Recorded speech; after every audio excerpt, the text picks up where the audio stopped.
Okay, hello everyone. So today we are about to start a working session working on our physics project. And the goal for today is finding more about black holes and trying to find things about the fine structure of black holes. I just posted a big blog about kind of what's been happening in the first couple of weeks of our physics project, some of the science that we've been doing, and some of the other things that are going on. I just want to point out for people who are interested, you can find, let's see, I can bring this up. Let's go ahead and bring it up here.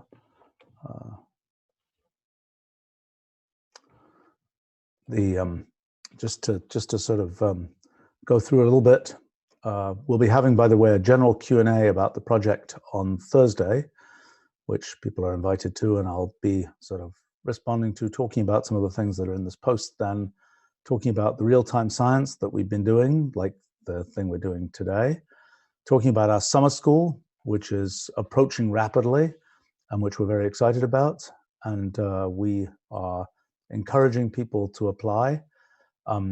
We've been doing the summer school now for 17 years. This is the first time that it will be done as a remote digital experience that has the advantage that it's easier for more people to attend. We will be having, the primary summer school is 3 weeks long, and the focus is on doing an original project. The summer school has mostly covered general science and technology. This year we are adding a fundamental physics track, and there's sort of a 3-week period when people are expected to do an original project. Then we're adding a week 0 for people interested in the fundamental physics project that will be primarily oriented towards lectures, getting people up to speed on what we've already figured out about the physics project. So people will be able to come to that first lecture week independent of the 3 weeks that is the project time. It will also be possible. I'm fully expecting that during that 3-week project time, we'll get a lot of probably quite important low-hanging fruit picked in connection with the physics project. We'll be there trying to help people do that. Okay, people are asking on the live stream here, what's the community response to this project been so far? I would say excellent. I mean, I think it's a complicated picture, but I would say that I can talk about this more on Thursday, but I would say that the number of really great applicants for our summer school, who are people who are at the right stage in their careers to really jump into something and do real work and do important things, has been terrific. I would say that in terms of the sort of the old guard of our field, many of them friends of mine from when I did physics 40 years ago, and they've stayed friends all that time. The old guard is definitely moving in the right direction, but I would say that it's you know, these things. If there was a complete sort of pivot in 2 weeks, it will be a totally remarkable thing, and you know, it's moving in the right direction, and I'm actually very pleased with it. Okay. All right, I think we should, let's see, I was waiting for Jonathan to also show up, a important partner in the effort to find black holes. Is he here yet?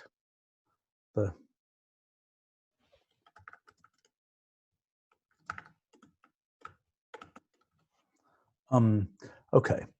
Well, let me just say a few other things about what's going on with the project, just as a sort of update. We just started a new Twitter stream, Wolfram Physics, which will be sort of making more granular announcements, for example, about these live streams and the things we figure out in these live streams. That's something that's happening. We're also going to, this blog post kind of summarizes some of the things that have come up in our live streams.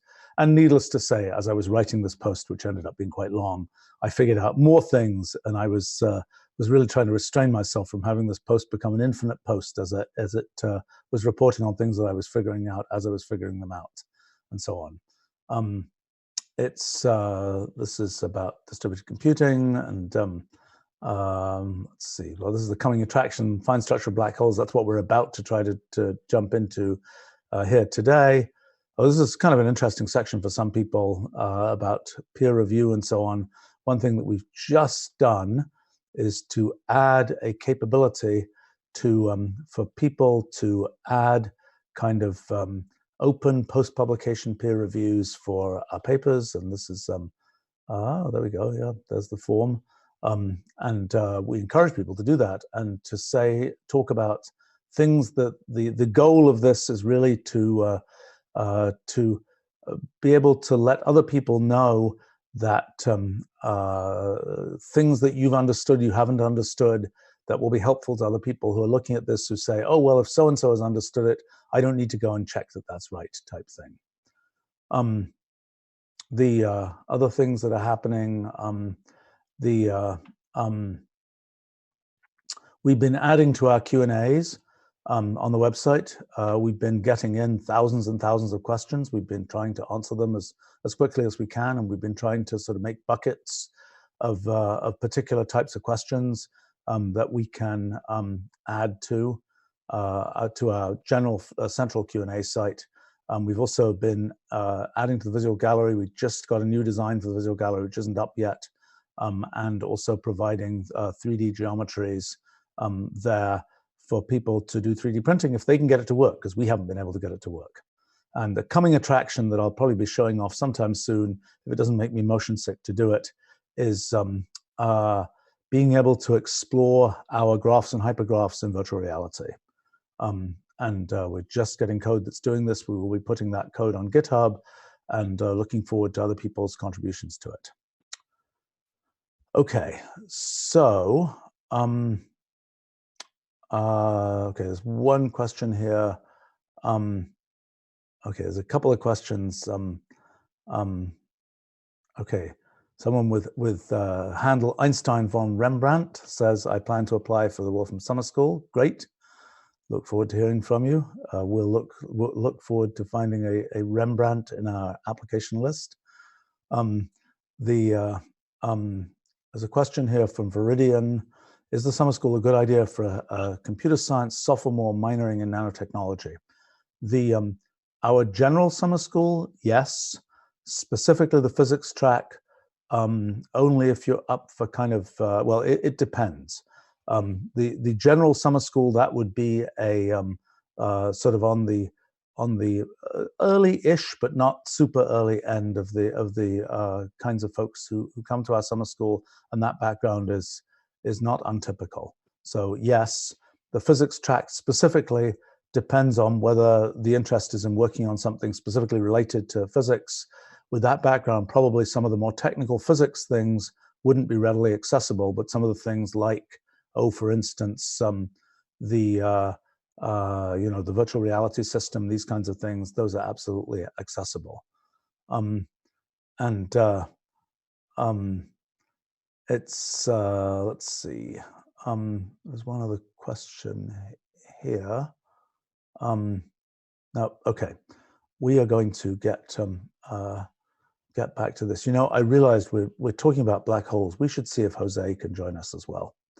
All right, I'm going to stop video, but I'm going to and I'm going to get to work here. So our goal is to find black holes. So what is a black hole? Well, a black hole is an area of space-time that has an event horizon. Well, actually, we should, that's a good question, to first of all define what we mean by an event, by a black hole. Because the presence of an event horizon, that is a place where there are causal edges that go into that area of space-time and don't come out. What happens for black holes, and this is a Jonathan question, black holes, Kerr black holes where J is greater than M.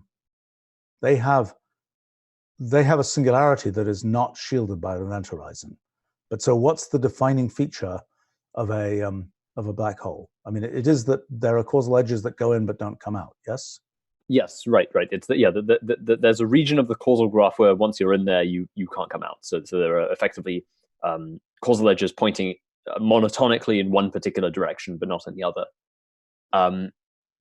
So as what happens, okay, if you have a Kerr black hole with J greater than M, the problem with figuring that out is we still don't really know what a singularity is. I mean, we have some hand-wavy ideas about, it's a structure in the causal graph that has a disproportionately large number of causal edges associated with it. But we still don't know in any great detail what that is. Well, let's talk about that, because let's talk about the Kerr black hole for a second. I mean, hold on, I'm just trying to save this in the right place. Just for people, people's awareness, I mean, the communal garden black hole is a Schwarzschild black hole, which is a black hole that has a mass but doesn't have significant, has zero angular momentum in the Schwarzschild solution. And the Schwarzschild solution, it only slowly got understood because there were coordinate singularities, and that's an issue, which doesn't afflict us when we're dealing with causal graphs, right? I mean, the issue in general relativity back in the 1916, when the Schwarzschild solution was first arrived at, was that there is a coordinate singularity in it, just like the coordinate singularity in spherical coordinates near north and south poles or something. And people didn't know whether that coordinate singularity was something real. It took until, basically the 1960s before it was really clear that there was a real thing that was the event horizon, and that wasn't just a coordinate singularity. But I don't think it's quite true that we are not afflicted by coordinate singularities. I mean, sorry, you continue with what you're saying, but I mean, what I was going to say is that the causal graph is much less afflicted by coordinate singularities, isn't it? But you can certainly introduce them by choosing a weird foliation. Right, which is exactly what you're effectively doing in the continuous space-time case. It's just that for us, that's a less natural thing to do. But I understand. But let's talk about that, because I mean, the fact is that in the case of let's see, I had a nice thing that I wrote when gravitational waves were discovered in 2016, or an announcement was made. I just had this piece about how black holes work, and I think I had some pictures in here that might be useful for us. Along with gravitational turbulence, which is something we need to study. We might actually be able to study this, perhaps. Let's see, maybe I didn't have this here. Jose here. Oh, great. We are talking about black holes, so we figured we needed you. Okay.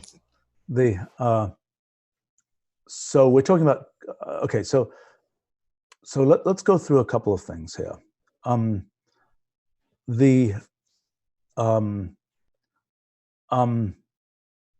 right, so in the normal Schwarzschild solution, which we can probably get up on the screen somewhere,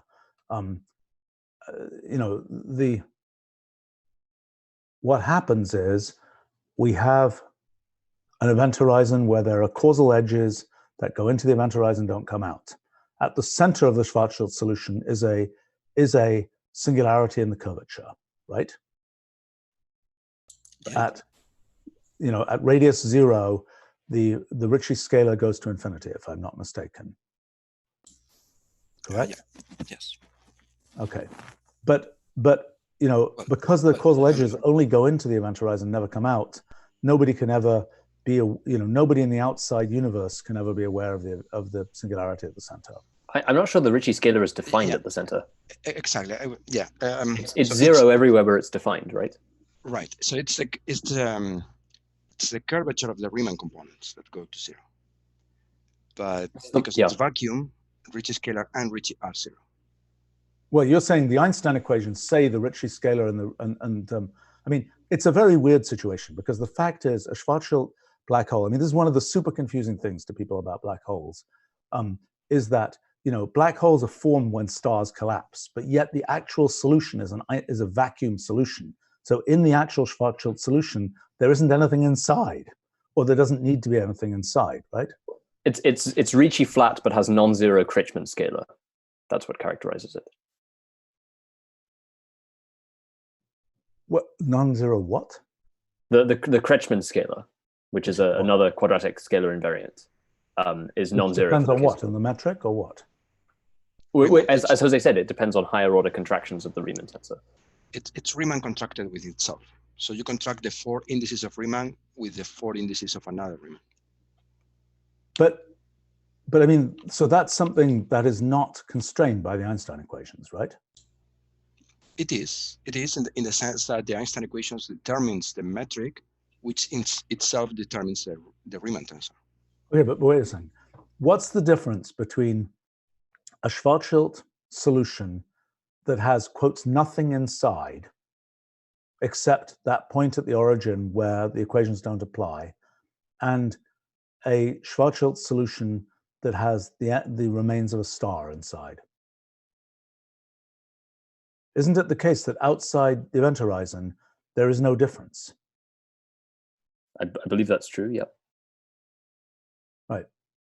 So I'm trying to understand, for example, for our purposes, maybe this is just a general piece of general relativity that we don't need to go into in great detail, but it is very weird that, you've got this thing. I mean, it's like, like happens in electromagnetism with Gauss's law and so on. What happens inside, it's, what happens inside stays inside, so to speak. And all that matters to the field outside is, is in the case of electromagnetism, is the overall charge. In this case, it's the overall mass. But the fact is that in the usual way of thinking about it in general relativity, well, tell me how you would think about it, okay? So you've got a Schwarzschild black hole that's forming, and you've got the remains of a star inside, but actually you don't need the remains of the star. All you need is this vacuum solution, and the only place where there's sort of really anything going on there is at the origin where the equations don't apply. Can you comment on that? So I think that the way to think about this is that we have a star which is collapsing. It may have some sort of atmosphere or something like that. And then it's going to go through the horizon. Then from the point of view of that side, there will be some remainings that will be radiated. And then what happens inside doesn't really matter. It's actually... I know it doesn't matter, but the confusing thing is that the confusing thing to many people about the Schwarzschild solution is you get, the thing is essentially generating its own mass, so to speak. The remains of the star that originally formed this black hole, they just, all that matters, it could just be vacuum inside. You go in there, you go and you take your one-way tourist trip to the black hole, you pass the event horizon, you're inside the black hole, and it's like, well, where's that star? There's nothing here. All there is the origin where the Einstein equations don't apply. Yeah, it's like a delta function. Well, I understand it's like a delta function, but it's also a delta function where the equations don't apply. So it's like, if you thought the Einstein equations applied to the whole universe, well, actually there's this point removed at the center of the black hole. Right. And with respect to this other, double four-legged Riemann thing, is there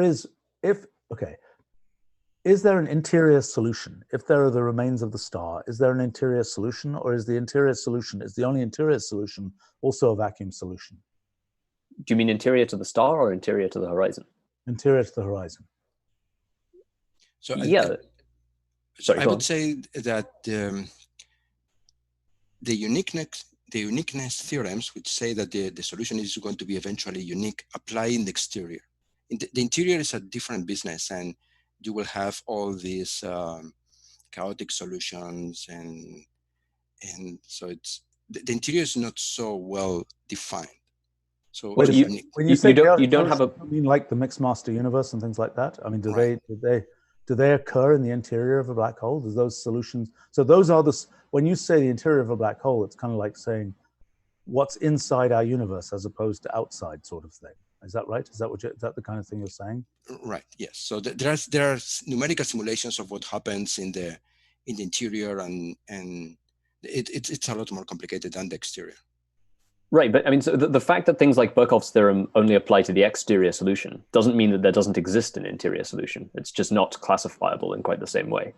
Right. Right, but the point is, what we're saying is, just to clarify the kind of physics of the whole thing, is the Schwarzschild solution is a vacuum solution. It's vacuum everywhere except at the origin where the equations, where you've punched a hole out of space-time, basically, right? But what you're saying is that there are other solutions that are not the Schwarzschild solution that have all kinds of crazy stuff going on inside the event horizon, but by no-hair theorems and so on, it doesn't matter outside the event horizon. It's still the same structure. Is that a characterization? And by the way, I mean, the statement about the interior solution can be kind of arbitrarily chaotic. This has been proposed as a resolution to the black hole information paradox. This is Stephen Hawking's weather forecasting principle. What, the information that the data is kind of kept in the So the argument. So Hawking's argument, I think that was one of the last papers he ever wrote, was that effectively that there are only apparent horizons. There aren't true event horizons, and that what happens is that because of the chaotic solution on the interior, although you have effective loss of information, you don't have true loss of information. Yeah. Okay. So I mean, there's no loss of unitarity. So it's kind of going backwards. By the way, somebody's microphone is making funny noises there. I'm suspecting Jonathan here, but might be fine. I mean, that's kind of a funny wimp out because, the original Hawking radiation story was all about there is genuinely an event horizon. And, the most obvious sort of naive thing back in the 70s was, well, actually, maybe there really isn't an event horizon when you take into account quantization of gravity. And okay, I didn't realize that there was a leaky event horizon idea for how to keep quantum information. Okay, interesting. All right, but so you're saying I mean, for our purposes, we're talking about, okay, what we're interested in is, in the space-time level, we're interested in causal graphs where things go into a region and don't come out. At the quantum level, we're interested in multi-way causal graphs where somehow, I don't completely know how that transition is going to work, where basically we're going to have Hawking radiation from things that are in the branchial, sort of in the branchial direction can come out, but cannot come out in the space-time, in the space-like direction. But I'm not sure what that means for the structure of the multi-way causal graph. And we had started looking at some multi-way causal graphs before, but I think, okay, let's understand the main goal. The main goal here is to look at let's pick up a what's a good place to start? Should we start with string systems, or should we start with actual actual hypergraph systems? I think we should look at hypergraph systems because I think we can. And I think what we should do is the only issue with that is currently our only real model for a singularity that's probably not general is that it's a normal form, and it's kind of hard to spot when a hypergraph is in a normal form. I know, yes, because of hypergraph isomorphism. But what I'm thinking is that what we're going to come up with here is a better test for kind of the fact that a part of space-time, so to speak, has a causal graph that has things coming into it. In other words, that what we'll be able to see is in the causal graph. Let's take a look. I have some examples. Go ahead. Do we want to detect event horizons, or do we want to detect singularities? I think singularities are easier to detect, at least the normal form type. Well, maybe, but I think the normal form type is very weird, and I don't think that's going to be the only story.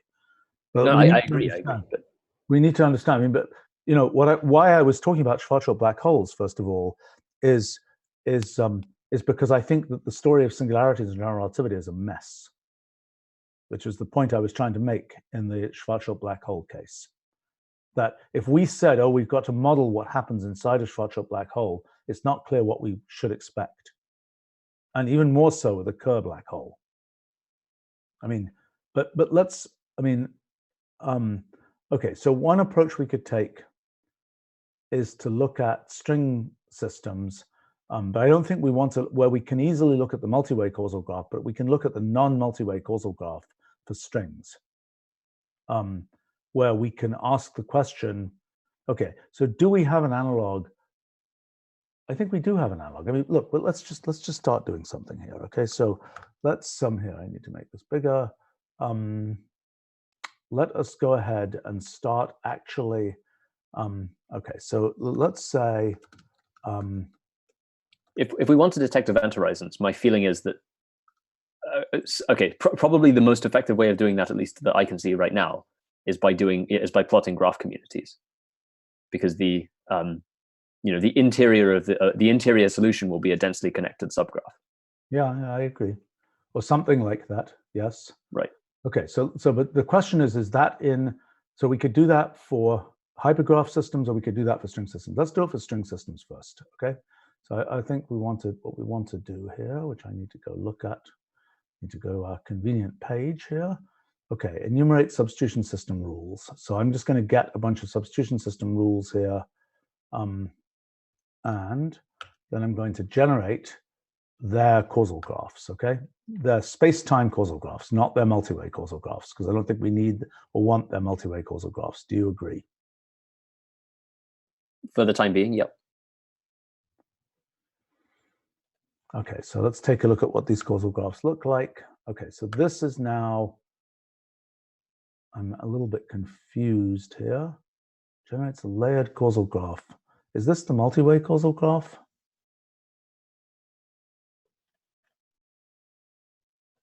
When you explained this to me, you said it was not. Okay, well, that's a good sign. Okay, yeah. Well, let's try just for the sake of, so I understand what I'm doing here. But I think that, from my recollection, I think this corresponds to the leftmost evaluation order. If you see, it's a leftmost sequential evaluation order. No, I think it's the /dot evaluation order. Oh, is it? Oh, okay. Fair enough. Okay, so then this is, let's just look at this graph. Okay, so this is one of these sort of generational multi. Okay, so let's see whether we can label that graph.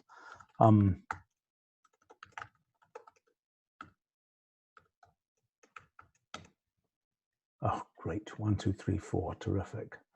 Well, I see. We need an event specification to be able to do better than that. Okay, so what this is going to show us, so this is a very, very connected graph, right? This is an example of a much less connected graph, right? Where if we were to take this graph, for example, and we were to do your criterion here. So this graph is running along, and we might argue that it's making a bunch of black hole-like things here, because I think you can get into those and not out. Let's take a look at the layered version of that picture. Right? Right, but each of those looks to me more like a cosmological singularity than a black hole singularity. Okay, and why? Sorry, cosmological event horizon, not singularity. Well, let's look at this. Okay, so this is what the structure of this looks like. So what we see here is that there are plenty of regions we can get into that we are not expecting to get out of, right? So in other words, this is kind of treeing a lot. Right. And so the reason I think that's happening, and I think we may have constructed this example specifically to do that at one point, is if you look at the rule, each time you apply that rule, the universe is expanding faster than the effective speed of light, right? The effective speed of light is no more than 2 characters per step, but the state is expanding by 3 characters per step. And so this is a superluminally expanding universe that therefore trees out into different disconnected subuniverses. Right. Okay. So which is the cosmological event horizon case. Right. So this case involves essentially superluminal expansion, which is similar to what we might think in an inflation. Well, I mean that's okay. Compare this with inflation. This is generating. This case involves. Well, I mean, one doesn't just get superluminal expansion during inflation. One has I mean, if the lambda CDM model is to be believed, then one has superluminal expansion now. I understand, but which means that there are, that there will be cosmological event horizons. Yes, right. So each of these is its own. Well, I forget. It's either the Hubble sphere or the particle sphere or whatever these things are called these days. Okay. Each of these is its own causally disconnected observable universe. Right. Okay, well, let's take a look. Let's just look at some diversity of these different things. Okay, so we've got here. Let's get a bunch of these rules, and let's just go look at a few of them and see what they do. Okay. So we got those rules, and now should we let's pick a slightly larger thing here. Okay, and so for each of these rules, and I think we'd been doing the thing like this before, but let's put, I'm a little worried about this, so I'm going to put a time constraint around this. Let's time constrain it for 3 seconds or something, and let's try running this. Okay, so there we've got some very uninteresting universes that,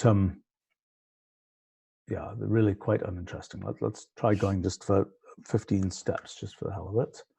Okay, those are super boring universes. All right, let's try something slightly more complicated here. Let's try, oh, these universes that can't grow. That doesn't help this, right? So let's have universes that can grow here. Okay, so that's the one we were just looking at. This is one that seems to be producing a normal form. I don't think that is the one we were just looking at, because that looks more causally connected, unless I'm missing something. Oh, maybe you're right. Yeah, those aren't obviously event horizons, because there's, yeah. Okay, so so given this, we can start making some criteria for, is it causally connected? Okay, so let's take that graph, which is the first of this collection, and let's understand how we know that, how we know about its causal connection. Okay, so let's take this first. Well, let's say, take comma 1, for example. Okay, there we go. And let's say, oh, that's a layered graph plot. Sorry, we need to get the actual graph. Although I think layered graph plot will be useful, because one criterion we can use, at least to begin with, is we can just pick an event that's on, say, the rightmost branch of the layered graph plot, and then see if it's connected to the leftmost. Or see if it eventually connects. Okay, so that's right. Of that thing. So this thing is just a, just your communal garden negative curvature hyperbolic like thing, right? So let us go ahead and take that. So what your criterion, so the question is, to what extent, so the question is, given that we're here, for example, given that we're in an event here, can we ever get to, see, it's not quite as simple as you're making out here, because, let me just, let's just. Well, I mean, why can't we get a list of events on one arm, and then a list of events on another arm, and then do sort of a thread of find shortest path? Well, okay, so first of all, or an outer or something. Let's just get the thing here. Okay, so let's take this graph, and what's the graph layout is layered digraph. Okay, so there it is. I didn't give it an aspect ratio. So there's the object that we've got. Let me just give it an aspect ratio just to make it a little bit easier to see what's going on.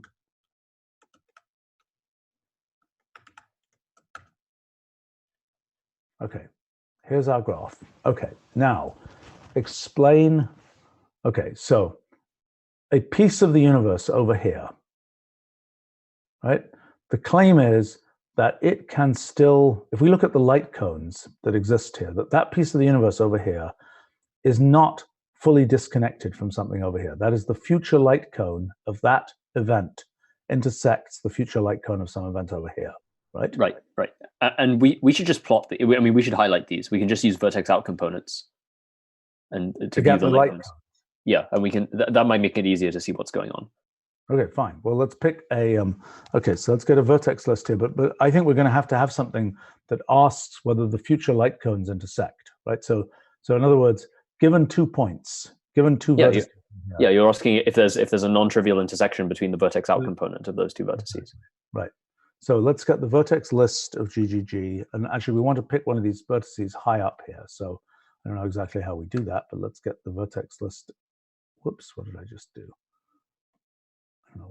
there. Vertex list of that. Oh, great. They're just numbers. Well, what we want to do is go from the root, and we want to ask for those things which are at a certain layer relative to the root, right? So we want to ask for the graph neighborhood of the root. And I'm going to, or the neighborhood graph should give us, of the root here, let's say the 4-level neighborhood graph of the root. So the claim is that that's the top of the graph, which it is, right? See that? Yep. Okay, so now, given that, we should be able to get, if we want to get, let's go get one of these guys over here. Let's try asking at level 4, for example, in here, is the future light cone, do the future light cones of everybody on level 4 intersect?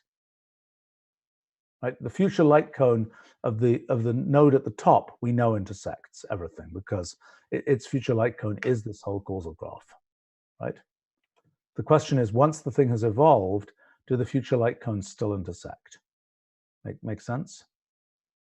Yeah, of course. Okay. Yep. All right. So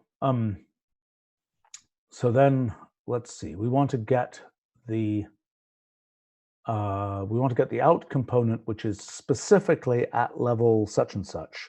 So it's the complement of the out components.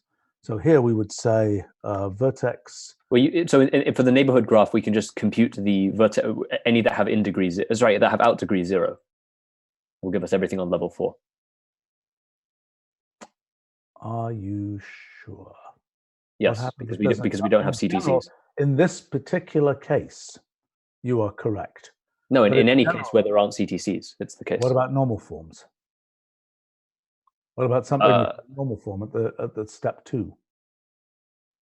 Yeah, okay, fine. Modulo singularities. Yeah, right. Okay, you're right. I think it's a hack to use I think we'll get burnt by that hack. I think. But then, I mean, in fairness, I mean, you can make the argument that singularities also exist at level 4, even if they formed at level 2. What about doing neighborhood graph, the complement of the neighborhood graph to 4 steps and the neighborhood graph to 3 steps? Will that do the right thing?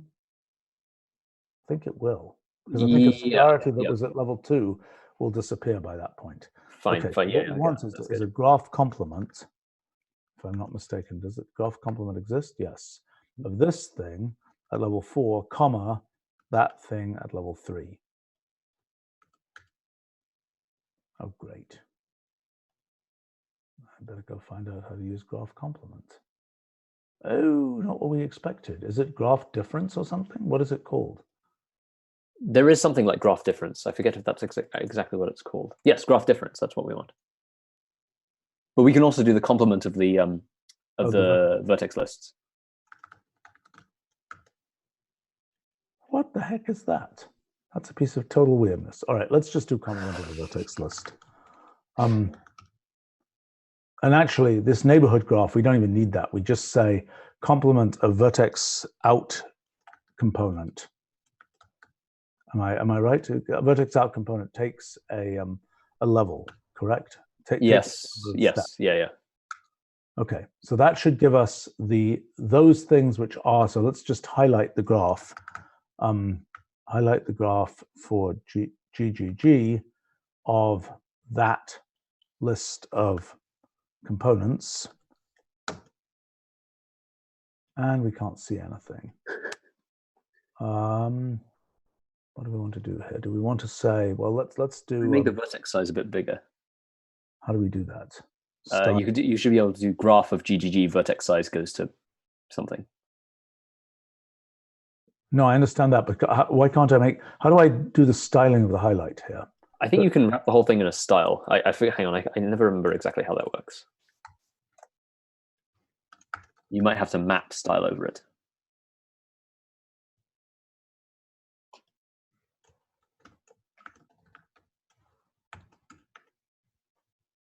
You know what? I think it's got to be a vertex size that's mapped over it. When in doubt, look at the documentation. Style green, great. But how do I do a large node there?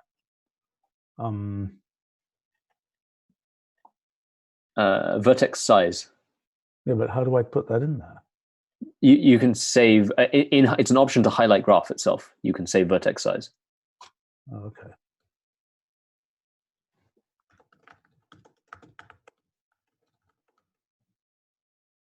What's going on? Isn't it a number? Good. There we go. Okay, so those are the vertices at level 4. It's a bit weird. How did this one manage to get there? That one, there's a direct route that goes chunk, chunk. Yeah, so there are two paths of different lengths that lead to the same event. Right. So what we want to do here is look at the, let's just draw on this thing the light cones of each of those events, and just to see. Well, actually, we can go back. Let's do this. Let's take a look at hold on here. Let's go back a level here. So let's go out degree 3. I mean the thing 3 and 2, just to get. Okay. So there's our first few things, and we want to find out whether these remain causally connected or whether one of them is the sort of entry edges for a black hole, right? Right. Okay, so for these, so notice that these two are time-like separated, which is very weird. I mean, it can happen, right? But they are. Okay, so now let's draw the future light cones. Well, actually, I think they're light-like separated, because they're a combination of both time-like and space-like separated. Why? The fact that they occur on the same level tells you that there's a foliation in which they're space-like separated, or at least partially space-like separated, if you see what I mean. Yeah, fair enough. I think these two lie on the boundary of a light cone. Okay.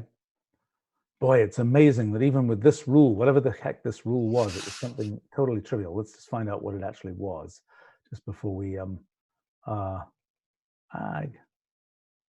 we can just get it with this. Let's just make sure we know what the rule was that we're about to study. So, there's the rule. All right.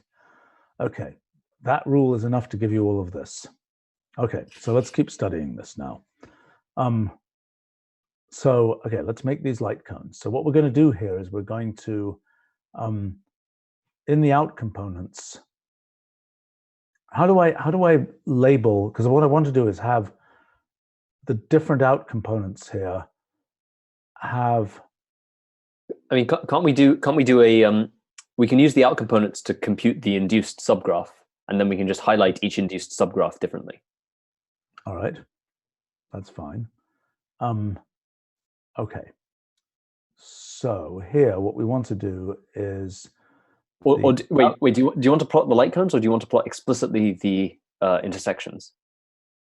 Let's do the light cones first. I just want to see the light cones on this picture. Sure. Just to see how they. Okay. So then. Oh, by the way, okay. The union of these light cones will be the whole system, right? Because we're picking everything at level 4. Right. So that won't be that exciting. So what we really want to do is show these light cones in different colors, and then we'll look at where they overlap. Okay, so for that, what we want to do is take, there's the list of vertices that we're dealing with. And so for each of those vertices, we want to take the future. So what is the future light cone? The future light cone is basically vertex out component to infinity. Well, you can just do vertex out component. Will that go to infinity? Yeah, I believe so. I thought it only went one level. No, it's all vertices in the graph that have a directed path to from that vertex. Okay, fine. So it goes infinite level. Okay, fine. So then what we're saying here is we're saying highlight graph of GGG, and then what we want to do is to map something with a different style. So let's say style hash comma random color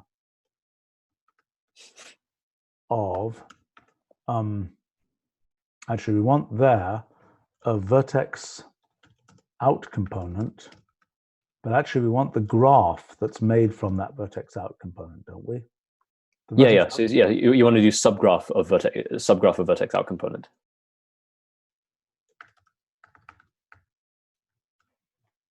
Like this. Map that so, over. Yeah, mapping that over these things here. And obviously the overlap will be screwy. Oh, that's because we didn't give it the GGG to the out component. Okay, dandy. That's kind of pretty. It is, yes. Okay, so this is something where, and now let's, if we really want to make it nice, we should show actually the overlap of the light cones in a different color, okay? But what's fundamentally going to happen is these light cones have successfully been knitted together here, if that makes sense. And what does it mean to knit the light cones? It means, because what we expect in the black hole case is that the light cones will be unknitted. Right. And by the way, it just occurred to me that maybe an easier way of determining that is to find all the vertices on the last layer and compute their in components, and then see whether they eventually produce an entire layer. You mean the in components here, whether these in components eventually reach all points here? So in other words, whether something here, is that right? No, wait a minute. Eventually, okay. Well, it's the same problem as computing the intersection of the out components. I'm just thinking it might be easier to visualize. Right. But I mean, so what will be the case is that any one of these eventual points will certainly have visibility to the root node. The question is whether visibility to another node out here. Right. So yeah, eventually, if it's not inside an event horizon, there will eventually be a layer in the causal graph where it's connected to everything, where the in component is everything in that, it contains everything in that layer. Yes, but that might happen only at the root node. Well, in that case, that's telling us that that's probably an event horizon.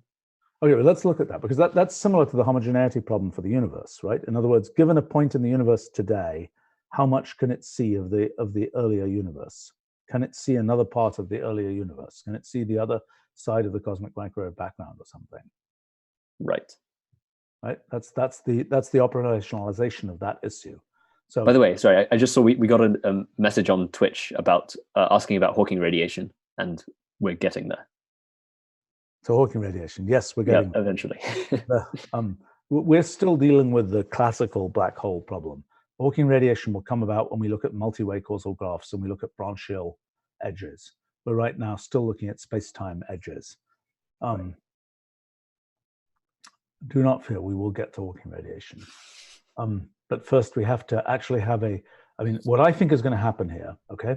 I think we're going to be able to get to causal black holes. I think we're going to understand something about the no-hair business, and because we're going to be able to see for our black holes what the mass of the black hole is. We can just count the number of causal edges going into the black hole, and that will be its mass, if I'm not mistaken.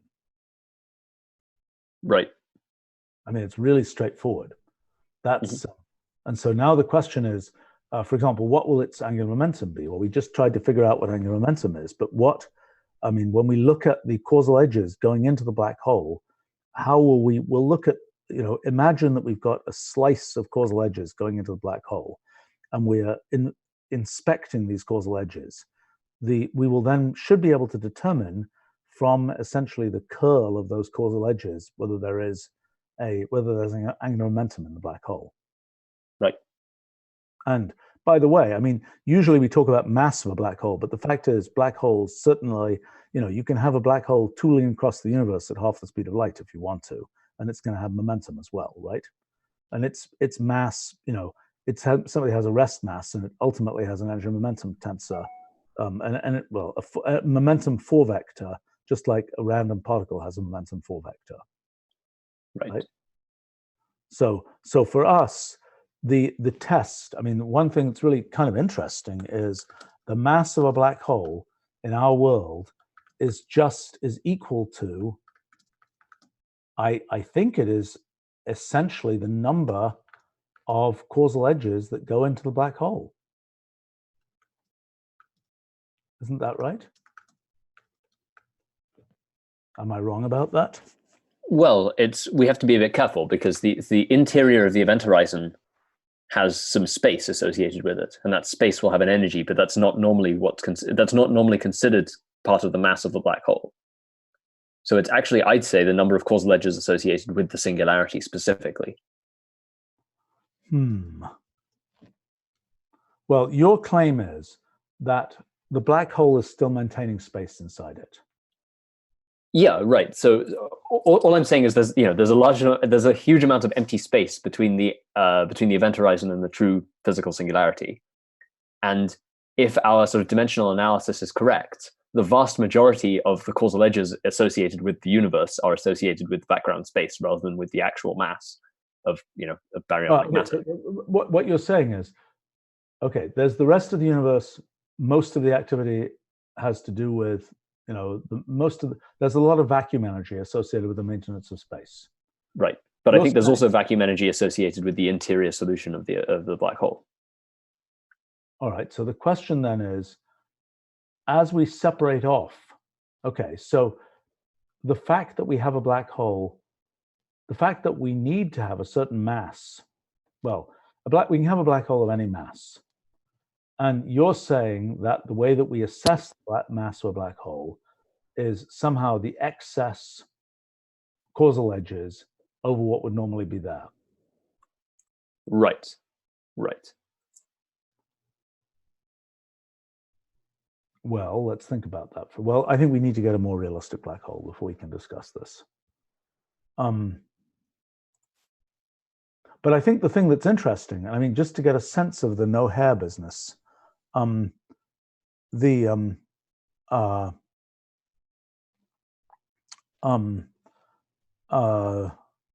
mean, by the way, there's a question on our live stream about angular momentum, mass, and so on.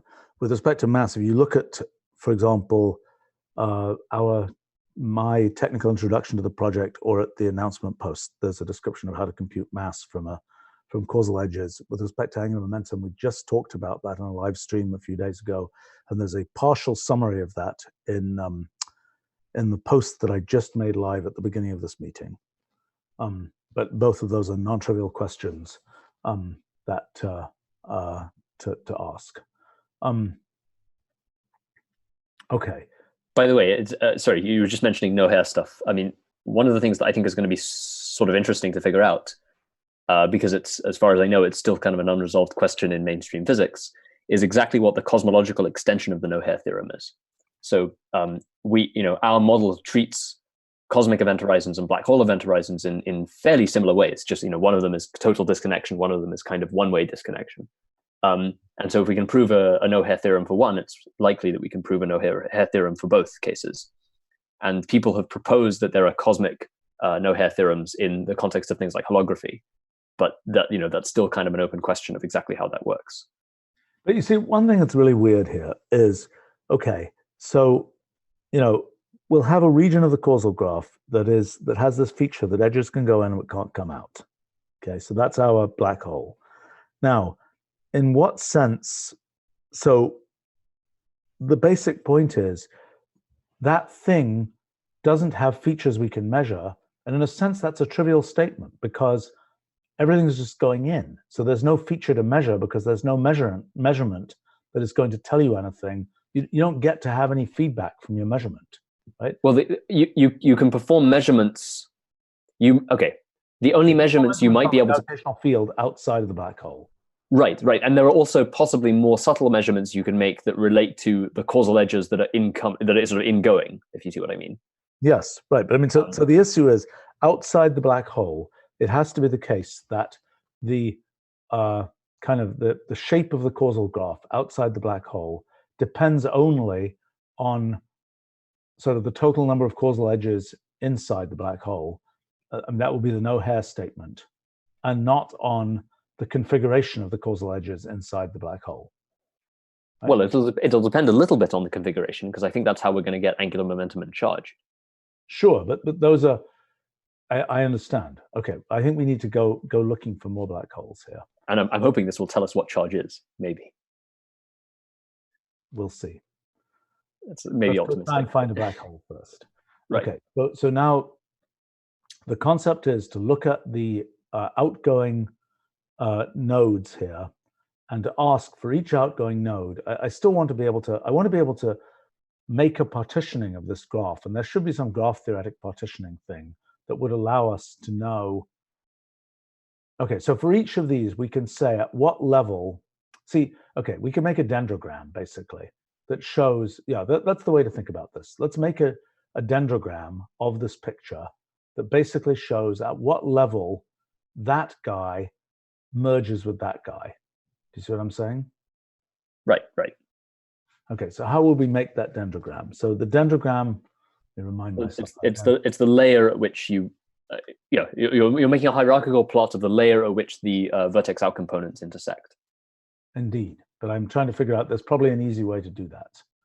So there's a dendrogram presumably has a nearness function, distance function, great, and a cluster dissimilarity function. Okay, the distance or dissimilarity to use. So the distance function, how does this work? So what we want to get, so my idea is to get the distance function to be, in fact, the number of levels up you have to go, right? Does that make sense? Right. Yeah. Okay, so let's first of all, so we're going to try and make a dendrogram. So the first thing you have to do is to get the leaves here. And to get the leaves, we presumably want to, how do we get the leaves? We could get them from the complement of the out components. Okay, so how do we get the depth of the tree? How do we get the longest path? Isn't that just graph diameter? Yeah, I think something like that. Okay, so let's say graph diameter of GGG. Oh, wait, hang on. Does graph diameter work with directed graphs? I don't know. Let's find out what the undirected version is. 25, that's very big. That's much bigger than I would have expected. That 25 is a space-like distance. That's not a time-like distance. Yeah, okay, hang on. But that's an interesting number, that the graph diameter is 25, because that's telling us how many hops, that's telling us that this graph is wider than it is deep. Right.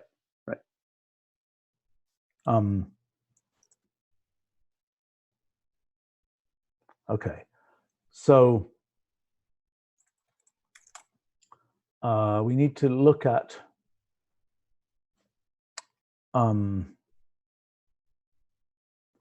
there's a question here on our live stream about, is mass conserved? How would causal edges be counted inside and outside the event horizon? Well, you can, the question of defining a what we're interested in is the flux of causal edges through different space-like hypersurfaces, for example. And there is a question of how we foliate as we go across the event horizon. And that will determine what we mean by space-like and things like this. Yeah, the question of how you measure the distance to the event horizon, that's not so hard. That just is see, what we're looking at here is a causal graph. The spatial graph is a slice through this causal graph. In the case of this particular causal graph, we made it in the rather trivial way of using a string substitution system rather than a hypergraph substitution system. And so its spatial graph is going to be rather trivial. It's just going to be a string of characters. So there, our distance is just distance between characters. And the spatial hypergraph, the distance is a geodesic distance, and it's a little bit more complicated. Okay, let's try to get what the leaves of this tree are. How do we compute the leaves? I'm going to again advocate my hacky solution of out degree 0. Well, you're just saying select those edges which have out degree 0. The vertices which have out degree 0. Yeah, right. I don't like it because we're going to get messed up some other time with this. We're definitely going to get messed up. The question here is, but the fact that this is uniform and that everything has the same depth, well, that's one test right there, right? I mean, in other words, that, boy, we're going to need the things at a certain depth here, okay? So let me look up. I mean, clearly we can get it from the thing I just did here. How do we get the depth of the whole thing? That's the first question. How do we get the total number of layers? I mean, probably the easiest way is to use the adjacency matrix and find the length of the shortest. Actually, hold on. hold on a second, we're being totally stupid. The number of layers is equal to the number of iterations. yes. But that won't necessarily be true in general. Only if you get a normal form. Right, but that's the point. I mean, if your objection to my hack is that it won't work in the case of normal forms, neither will this. No, I agree, but I want to find out what happens after that number of. Let's just first of all just take that number of steps of evolution. So we want to find those things which are distance 15 from the root. So how do we get those? Well, I mean, clearly we can get it by doing 15 here. Is it 15 or 14? I don't know. We'll find out. It's 14.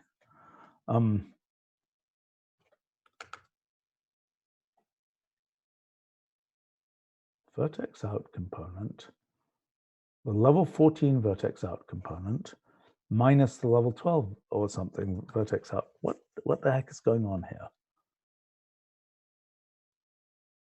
Vertex out component 13. So that should be a giant list of vertices. And the vertex out component at level 12, I don't understand what's happening here. You understand this? Well, they're obviously the same set.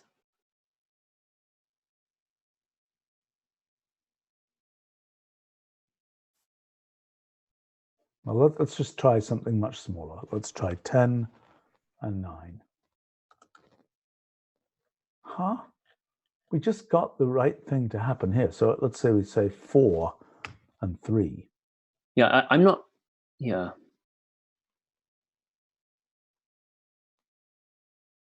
Okay, so that's the vertex out component of this thing here.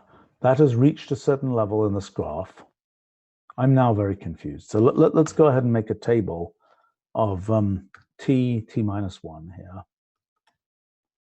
And let's say a table of that, t goes up to 10, for example. Okay, what the heck is happening here?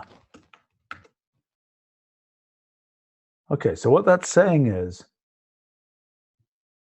oh, this is the causal graph. And that's not necessarily the same number of, the thing we were doing was to compute.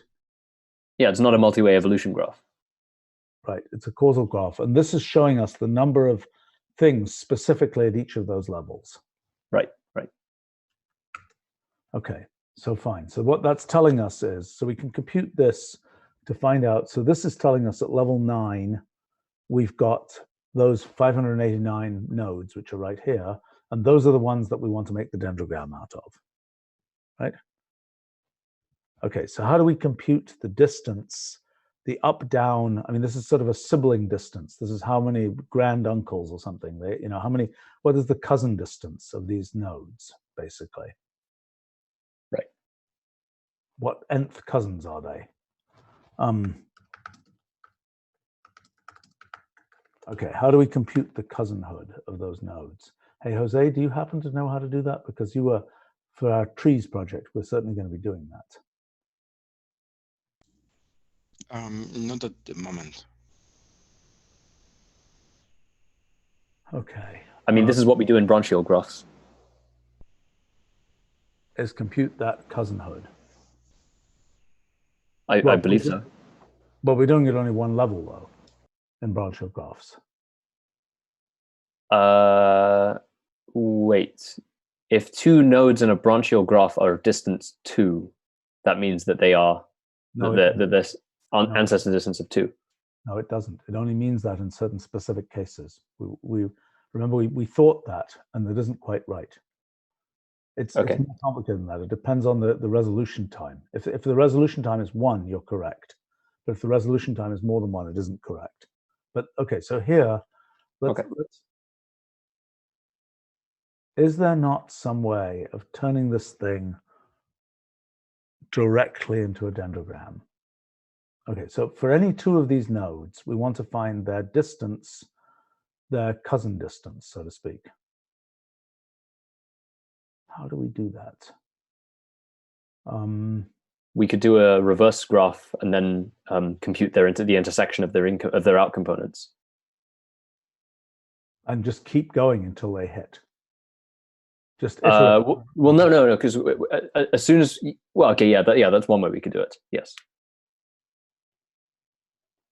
Because we need to know otherwise how far away the out component, how far away the first intersection of the out component is. Which we can get from the layering, but I agree, it's probably easier just to iterate. Okay, but anyway, the end result of this is going to be, we're going to have a dendrogram, and which I really want to see for this graph.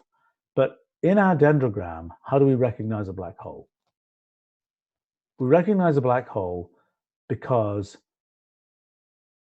what we think is going to happen here is that our dendrogram is going to say these two nodes, we're going to see places where there's essentially a chasm in the dendrogram, where basically two nodes, you have to go far up to the root to be able to see them overlap, right?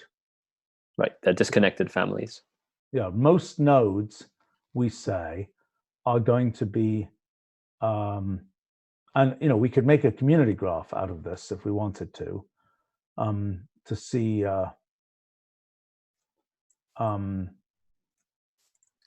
Let's do that just for fun. So we'll take this thing here, and we'll make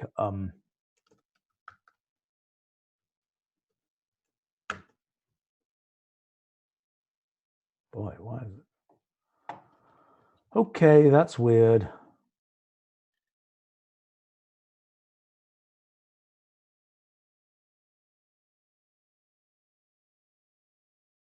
That's pretty weird. In fact, this is right here, something like our dendrogram. I have a strong urge to see if Charles could join us for a minute, because he may know how to get this. But I mean, community graph plot is not, it's only minimizing the number of edges between partitions. It's not setting them to be 0. I understand that. But that's telling us, but we're, the question is,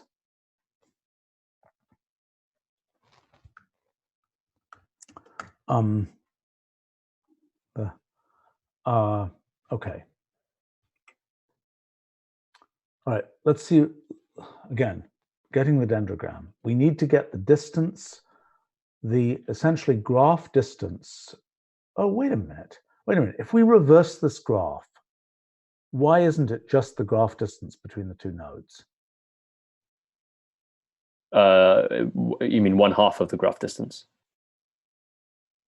1/2. But it's not, no, because if we reverse it, then it'll be directed in one direction, but not in the other, if you see what I mean.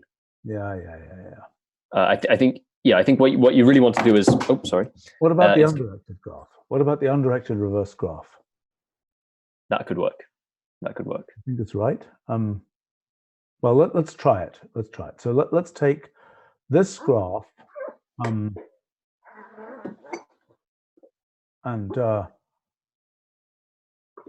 let's see. Okay, so we've got this graph. We've got the colored. Somebody's microphone is doing something weird there. We've got that colored graph, and now you say make the undirected graph out of that. Actually, first of all, we have to get the. So here we're going to get the thing at the 10th level, which we think is was it the 10th level? I think with t equals 9. This thing will be a great big long list. Okay, so that's our bottom level in that graph. And so now we want the undirected graph of the CGGG. And then what we want to say is we want the distance matrix for, well, first of all, we could just get the distance matrix for all those things. Right. So graph distance, how do we do that? I think we can ask for the graph distance matrix, if I'm not mistaken, between you. Oh, is that Charles? Yes. Okay, we are trying to figure out something about a graph here. maybe you can help us. Okay, we have a directed graph. Here it is. Okay. And what we're trying to do is we're trying to make a dendrogram for the bottom level nodes in this graph. We're trying to show what their cousin number is relative to all the other nodes. We're trying to make a dendrogram of that. But we'd be perfectly happy right now to just make a graph distance matrix showing the distance to common ancestor of each pair of nodes here, which we believe we can get by just taking the undirected graph here and asking for the graph distance between pairs of nodes here. Okay. How do we get the graph distance for a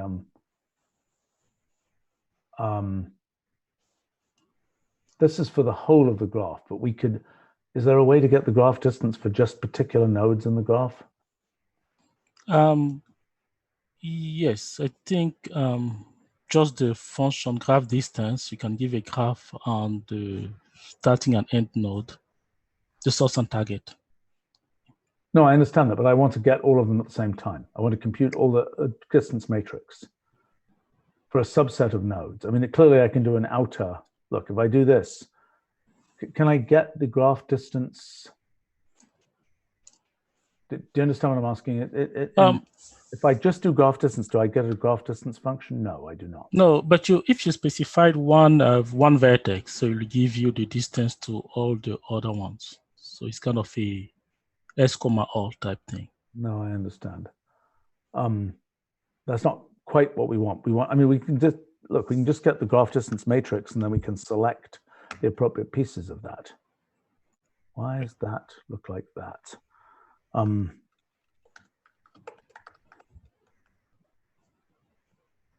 Okay. Oh, that's kind of interesting in its own right. So what we want is the distance matrix selected for only those. Okay, so in fact, all we have to do is if we have this, which is, okay, what we have to do is just pick out those, okay, so lowest level is that. That's the lowest level nodes. And so what we want to do is to pick out of this distance matrix just those nodes that correspond to the lowest level, right? And we could do that presumably by saying just that lowest level, if I'm not mistaken. Is that right? That will pick out that submatrix. Yes.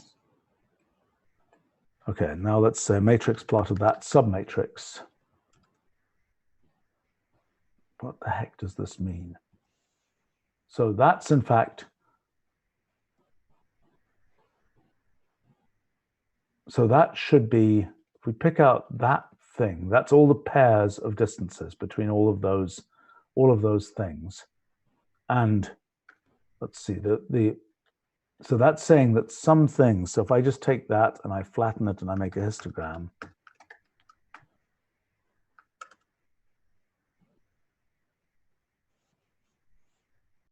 okay, what is this telling us? So this is telling us that very few nodes, so I'm afraid we're searching for black holes here. And this is telling us that most of those nodes are almost maximal distance away from each other, right? Jonathan, yeah. So the question is, what will we expect to see if we would expect to see a bunch of nodes. What does this mean? I mean, this is telling us that most of those nodes, there's a factor of 2 here, but most of those nodes, we have to go almost back to the root before they're connected. Right. So this is the signature you'd expect from a space-time that is causally connected, but only weakly so. That's right. I mean, if we had exponential growth, we would expect much closer connection. Right. Exponential growth in edges, not in space-time.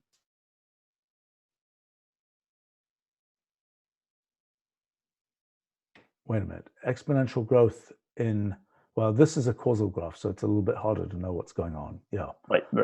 That's what I meant. So exponential growth in edges in the sense of dimensionality rather than exponential growth in terms of like the universe. Exponential growth in terms of the universe will become superluminal. Right. But so the question here is, maybe we don't. So Charles, can you see any way to get from this graph to derive that dendrogram? Well, I'm thinking about it right now.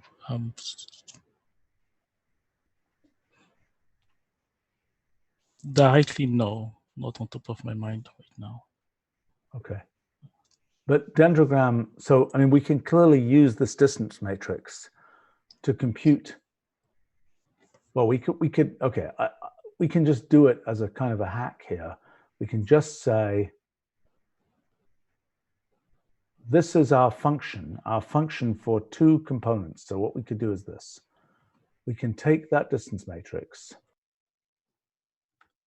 here, I claim. There's our distance matrix. And now we can say vertex list of this undirected graph. And then we could say dendrogram. And then we say distance function. If I'm not mistaken, goes to dm of #1, #2. Am I not correct? Am I confused here?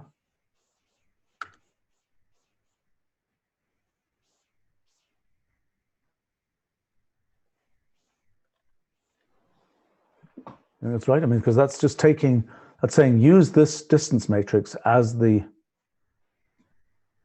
oh, great.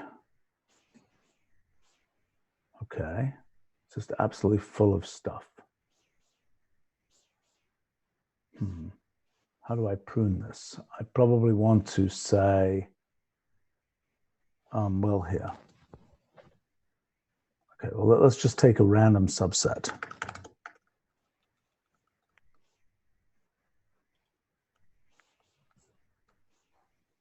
Okay, there we go. This is, I think this is going to work. Just we had too dense a dendrogram. Right, so this is showing us for, Jonathan, you get what this is doing also? Yeah. It's showing us the ancestor list. Right. And I suppose if what we did here was, I'll tell you what, instead of doing that, let's do this. Let's say vertex out component just gives a list of vertices, right? Mm-hmm. Oh, actually, what we can do is use that lowest level list.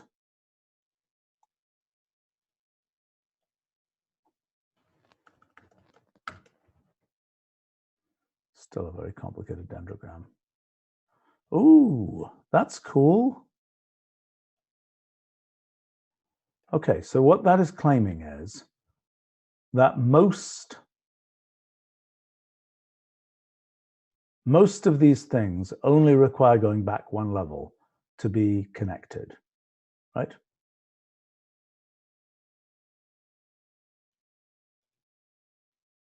Yeah, let's do this. Let's take something that's fewer levels down.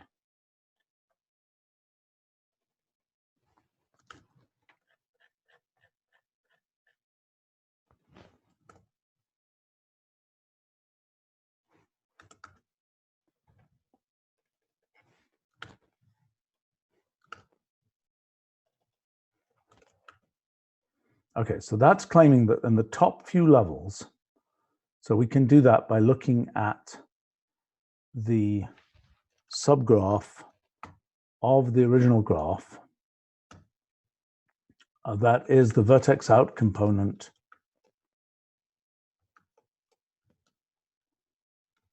down to level 5. Okay, so this claims to be the dendrogram for the leaves of this thing, right?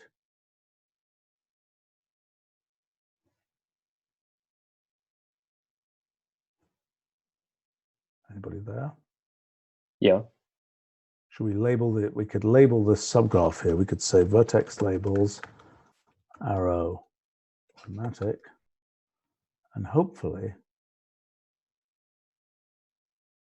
okay, 139 and 92 have a common ancestor after one step, right? Whereas 12 and 91, 12 is there, and 91 is there.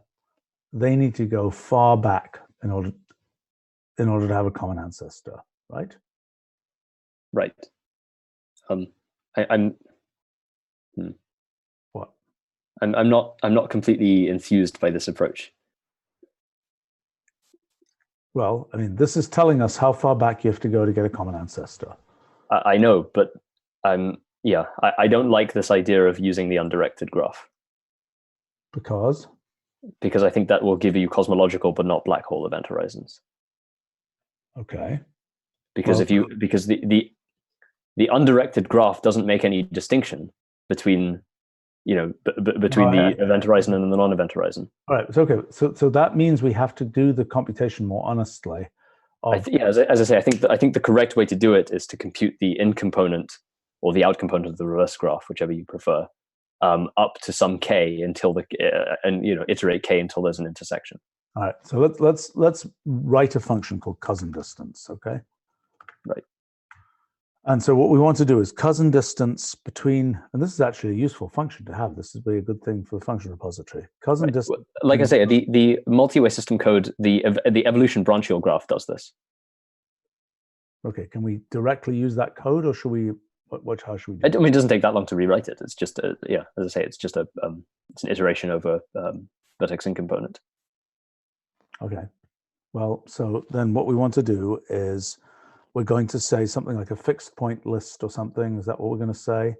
Or we're going to say nest while and nest until or something, nest while? Yeah, I think I did a nest until or nest while. Okay. But let's see what we're actually looking at. So we're looking at the out component, the in component of I. We're saying vertex in component of G comma I comma, well, whatever we'll say T for now. Okay. Then we're asking when we take that in component, and we ask for the successor, the out component of that in component, right? Yes? Wait, why? Because we're trying to get, this is the in component. This is the past light cone of I, right? Right. So we know all so then you want to take intersection of vertex in component GJT and compute whether it's empty.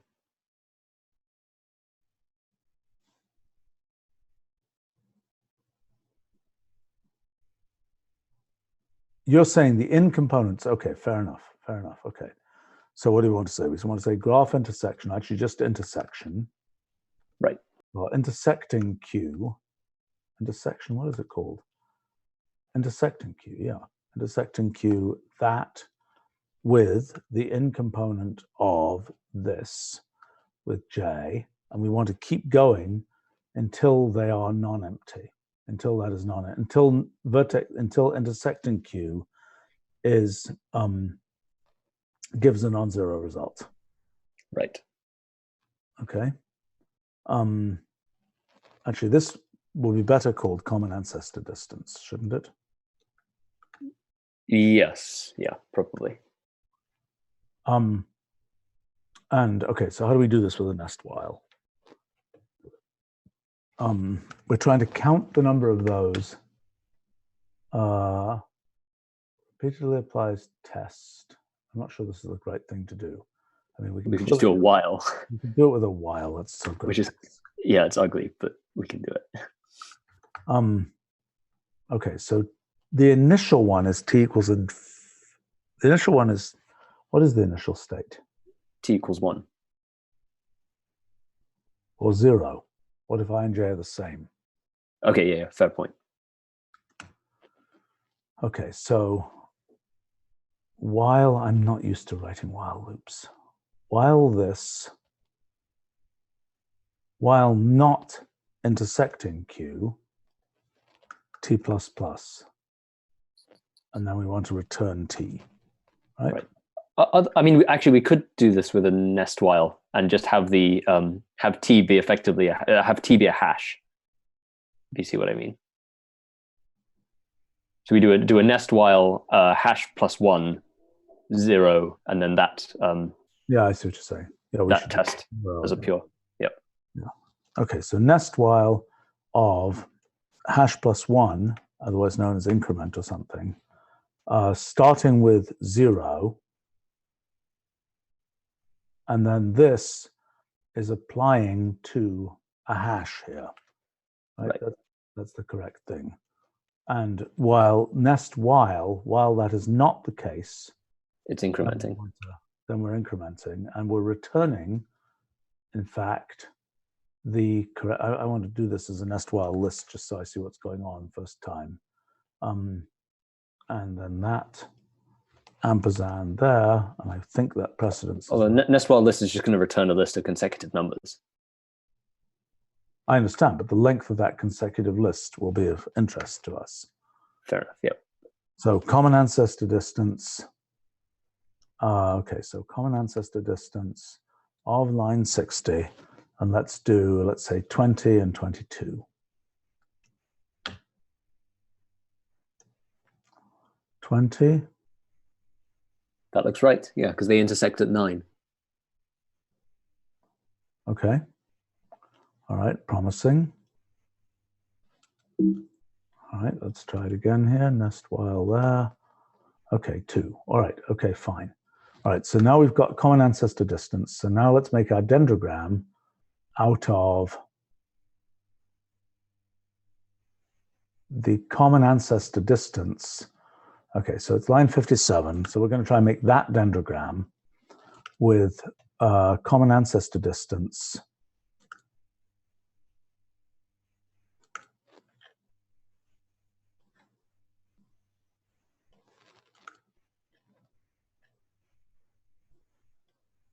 It's a dendrogram of those things with common ancestor distance in GGG of #1, #2, if I'm not mistaken.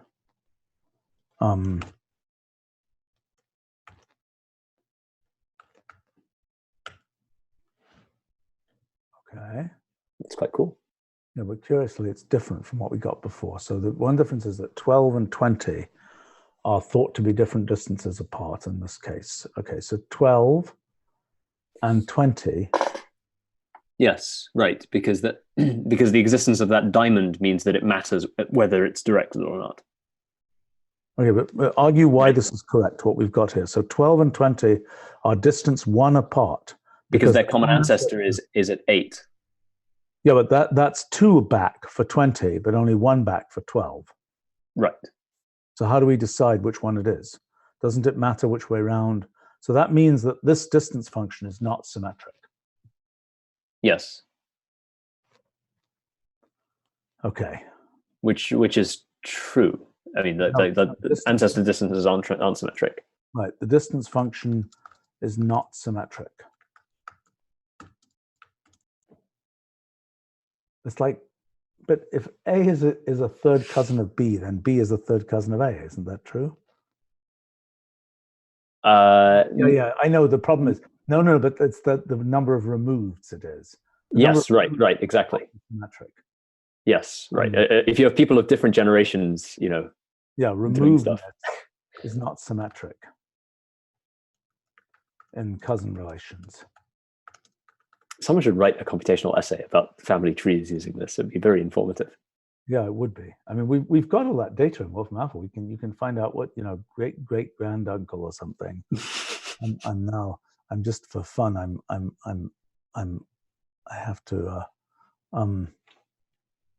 I think if I type in great granduncle's son, for example, it should give us.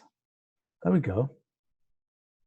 The thing that's confusing about family trees is that they actually aren't trees that have a single, it's like everybody has two parents, so to speak, and that is sort of the upside down version of this. So that I see great great granduncle's son is a first cousin 3 times removed with no other relation possible. I see. Whereas I'm sure if I did great, okay, never mind. I'm going probably by the time I have something like this, I'll have multiple relations that are possible. No, maybe not. That one doesn't either. Okay, well, so it goes. Okay, all right. So the distance function here. So this is now giving us. So what do we read out of this? This is telling us that there's a cluster over here, 92, 139, et cetera, et cetera, et cetera, that is quite separate from, that's separate from this cluster over here, but we don't think. Which we can see. I mean, kind of, we can see that in the graph. Well, you may be better at seeing that than I am. The 26 here is that 90, 91, 92, 139. That's kind of that's its own protuberance there. Yeah, I see that. Well, I mean, obviously, what we'd really like to do is to label this tree with what the common ancestors actually are. And for that, we need to generate the tree, right? Isn't there a way? Isn't this what spanning trees do and things? Am I getting confused here? I never understand those things, but maybe Charles, who we should let go back to other things in a minute. But do you have a comment on that? Do you know how to? Is there a spanning tree story that gives us this tree with its common ancestors? No, on top of my mind, no, I don't think so.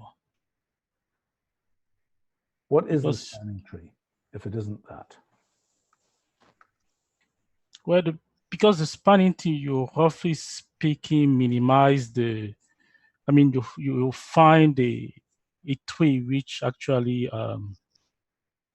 cover the whole graph, but minimize the distance, roughly speaking. Where here is more a clustering type story.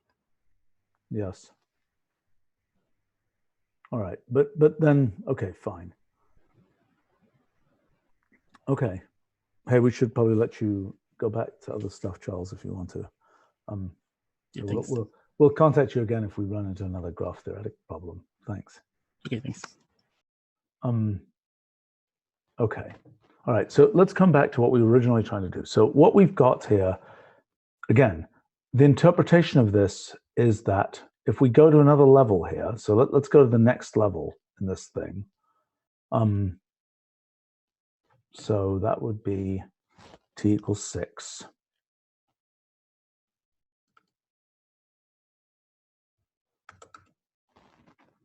Okay, now let's do the dendrogram for that.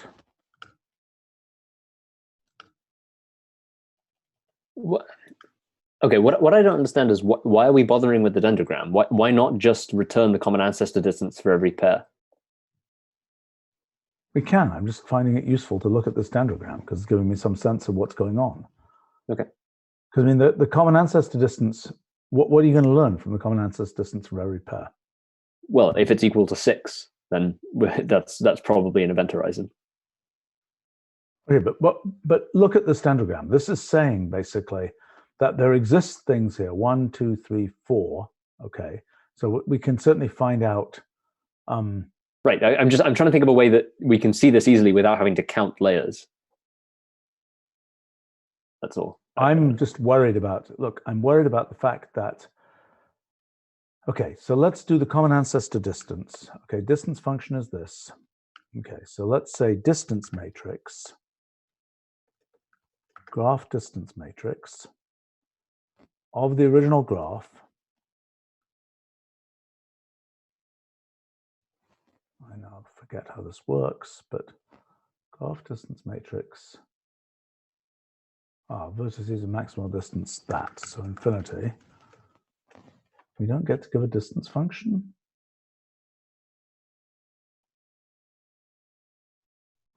Oh, I see. Well, we can do that this way. We can just say distance matrix of vertex list of this.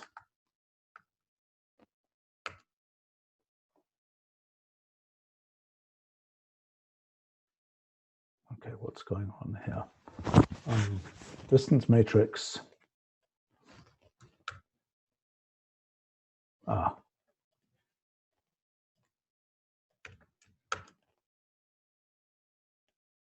It's going to take a while because that's finding the common ancestor between every pair.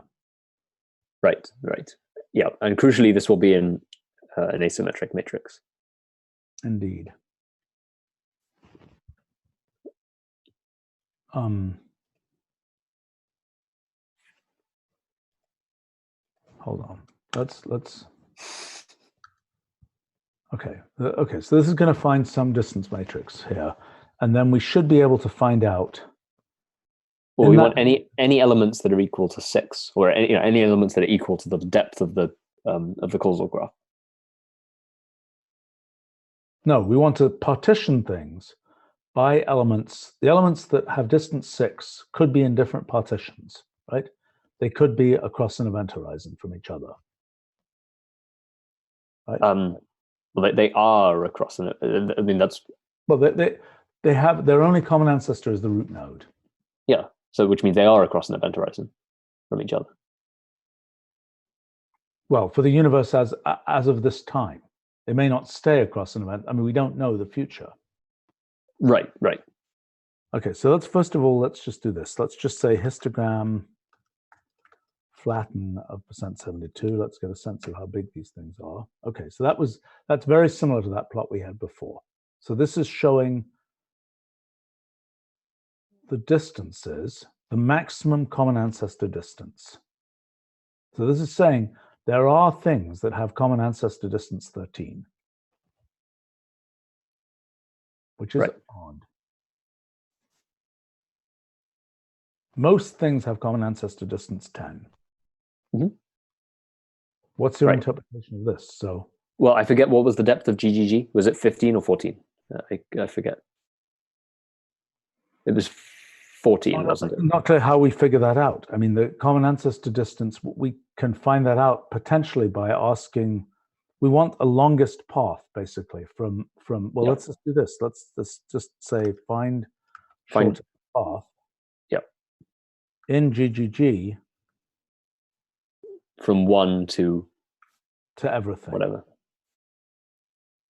Can we give a list of things in the shortest path thing here?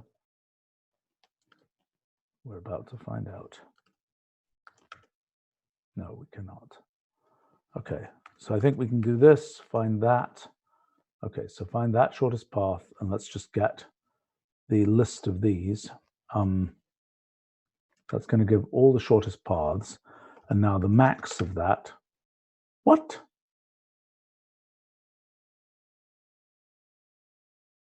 What on earth?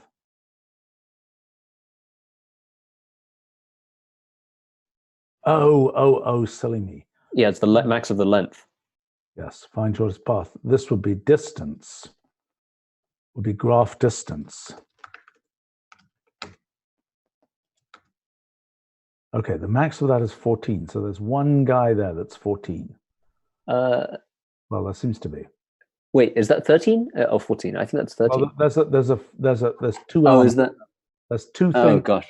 Distance 14 away. Okay. So they could be event horizon candidates. Right, but this is telling us for the whole graph. So let's look at this. Okay, so that's showing us basically just that there are a lot more nodes. As we get further from the root, there are a lot more nodes. Right? That's all that's saying. Okay, so this is saying that there are two nodes that are a distance 14 apart. That is, their common ancestor is only the root.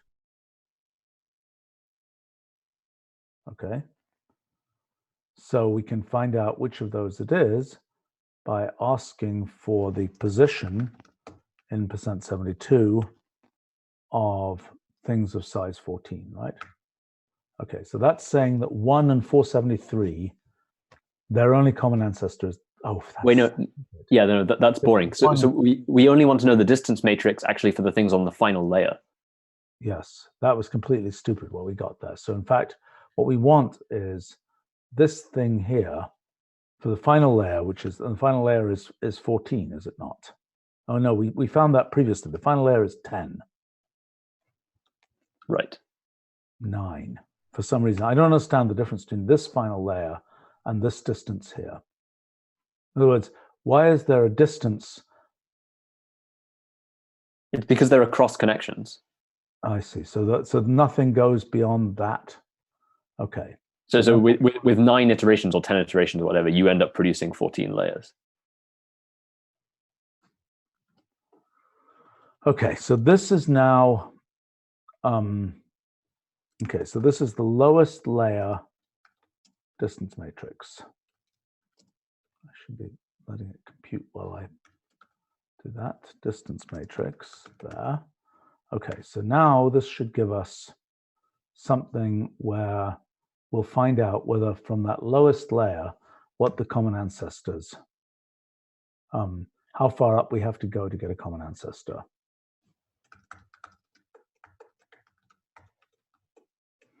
Okay, the prediction is that this doesn't have any event horizons, and therefore that we, in fact, don't have to go as far up as the root. Right. Okay. But then obviously what we got to do here is to automate this whole process. Okay. Oh, that's weird. So there are 94 that are almost at the root, but not quite. Why are there so many elements here?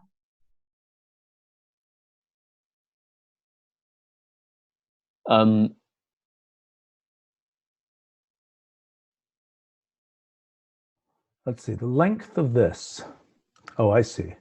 The flatten of that. So the point is, so it's this squared, basically. Yeah, it's that squared number of entries in the matrix. Right. Yeah, okay. So can we extract the ones that are at distance 13? Yeah. So let's say position. It's not quite going to work like that, but we'll get this. It'll take 2 steps here. Position and %82 of the ones that are at distance 13.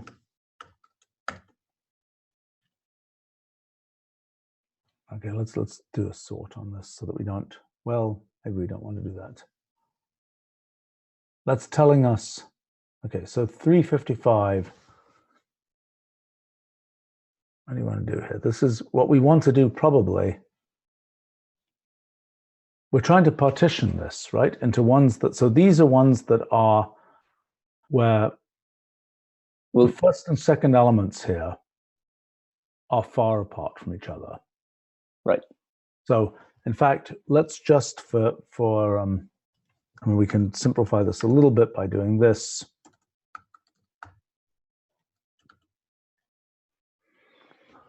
Okay, so those are nodes that require going basically close to back to the root. But why have we got the root node in there?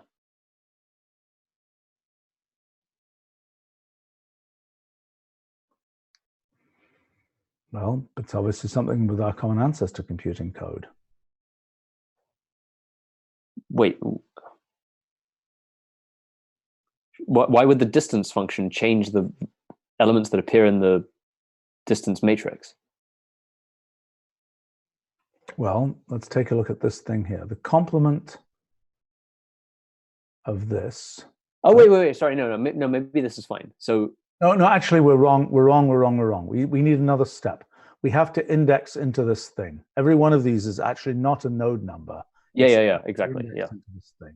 Right. Yeah, sorry, that was what was confusing me. Yeah, I knew that was going to fail for us. Yeah. Okay. So now what we want to do is for each of those in %82, we basically want to map. In this, we want to map lev9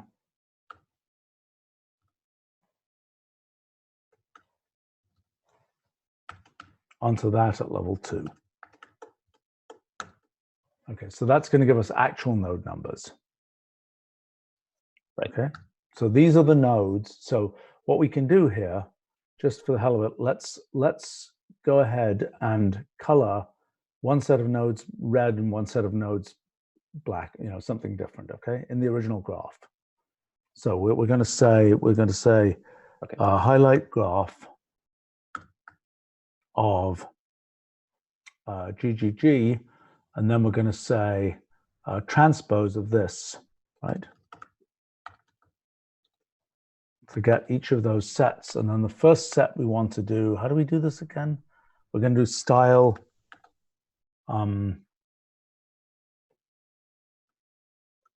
hash, comma, random color. It's going to do the right thing onto the transpose of that. Am I right?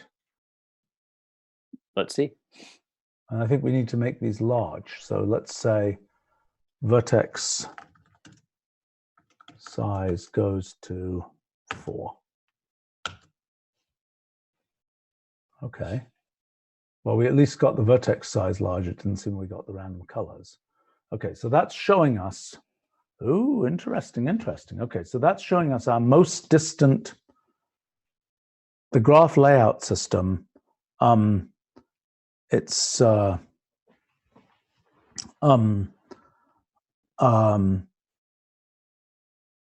these are the nodes that are most distant from each other with respect to common ancestor distance. In one direction. But what I want to see is, what I would want to do is filter out the ones where both the list and its reverse appear in that set. Why? Because we want to distinguish between the cosmological and black hole cases.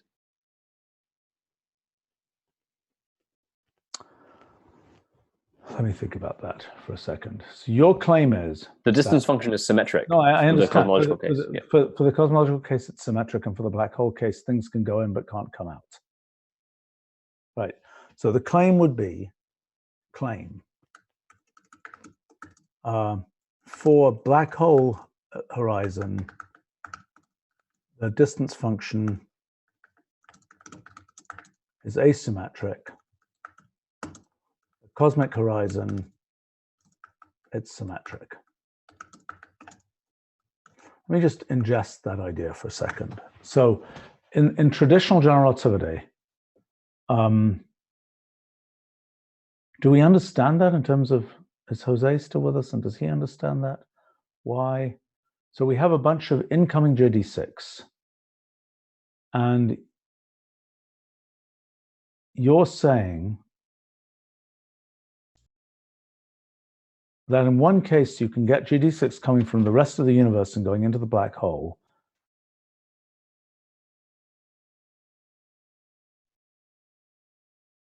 I see. Whereas in the other case, I see that. So the black hole is still connected to the rest of the universe in the sense that things can be inflowing to it. Whereas the cosmic event horizon, it is disconnected from the rest of the universe and it does not have inflowing edges. Right. And so in conventional general relativity, the reason that happens is that the cosmological event horizon is defined in terms of the proper distance to the horizon, which is itself defined in terms of the scale factor, and the scale factor is assumed to be homogeneous throughout the universe. But of course, the gravitational field configuration is not homogeneous throughout the universe. So there's a symmetry in the cosmological case that doesn't appear in the black hole case. Because I mean, this homogeneity thing is a weird assumption. I don't think you need. I think you can have a cosmological event horizon without having a homogeneous universe. It's not. I'm not saying it's homogeneous. It's not a homogeneous universe. It's saying that the A parameter that exists in the Friedmann equations is homogeneous. But that is a homogeneous universe. That's the point of the Friedmann equations. Right. I mean, the question is, yeah. Sorry. Go on. If you had a universe with a weird energy density distribution, right? Mm-hmm. You could still have a cosmic event horizon, could you not? Yes, because the A parameter would be homogeneous in the universe. I'm not understanding that. I don't think it depends on, anyway, it doesn't matter. For our purposes here, it doesn't matter. Okay, so the question is... If the A parameter is not homogeneous in the universe, then you can have the expansion rate be higher on one side of the horizon than on the other. And then it becomes like the black hole case. Well, you're saying I don't think homogeneity is the point. I think the issue is, if you're saying there are two identical universes, I'm not understanding why homogeneity. I mean, I can understand why in the existing solutions to Einstein's equations that would be necessary, but I don't get it in general. But sorry, I thought you were asking about conventional general relativity. I am. So the parameter A is assumed to be a function of proper time, but not a function of space. Indeed, in the Friedman solution. Yes, but you can also have non-homogeneous solutions which still have this time varying A parameter. It doesn't depend on spatial homogeneity of energy distribution. It only depends on spatial homogeneity of A. Fine. Okay. And then you can have cases where that's violated, which would be the eternal inflation case, where effectively your inflaton field switches off in some regions of the universe, but not in others. And now your A parameter is inhomogeneous in space. But then that solution becomes much more like the black hole solution. I understand what you're saying. I'm parameterizing everything in terms of this A thing seems kind of weird to me. I mean, it's a very conformal kind of idea. But in any case, this is what cosmologists are all about. It's conformal everything, right? Right. Okay, let's look here at the things that don't have. Let's look at. Okay, so we're looking at %89, and we're asking the question: which of these are symmetric and which are not? So we are asking for the set of things that do not have their complement with them, right? Their symmetric thing with them. So right. We say this. We're looking for the intersection. Okay, so let's take the intersection of this. Yeah, with the reverse. With the reverse mapped onto that. It appears that they're all symmetric. Which kind of makes sense, because this is a fairly homogeneous looking thing. Okay, all right. So we now have a criterion for finding black holes, which is, okay, so let's unravel the whole thing and go back to the beginning, and let's write the code that is basically a black hole finder. Okay? Mm-hmm. So first of all, so this guy, we are considering, I mean, I don't even know whether we consider this a cosmological event horizon. I don't know. It's kind of a soft event horizon, I would say. Right. I mean, it's an event horizon in the same sense that we have trouble explaining homogeneity in our universe because we have a lack of causal connection between the two sides of the microwave background. Right. I mean, it's worth saying, by the way, that, I mean, because event horizons are obviously statements about light rays escaping to future null infinity, that, the problem of determining event horizons will be undecidable because you have to effectively evolve the universe infinitely far into the future. Indeed. And I mean, so this is just a heuristic. Yeah, we're taking a proxy for event horizons. The true event horizon is the intersection of the basically causal edges. It isn't really light cones. I mean, for us, I mean, okay, so the true true existence of an event horizon involves future propagation of causal edges. Well, future involves intersection of future propagation of causal edges to infinity. I mean, it's basically complements checking, but for the causal graph, not the multi-way graph. Exactly, which is very interesting. Right. Okay, hold on. Let's future propagation of causal edges to infinity and will in general be undecidable. But it is, I mean, okay, but the existence of event horizons is basically a failure of confluence for the causal graph.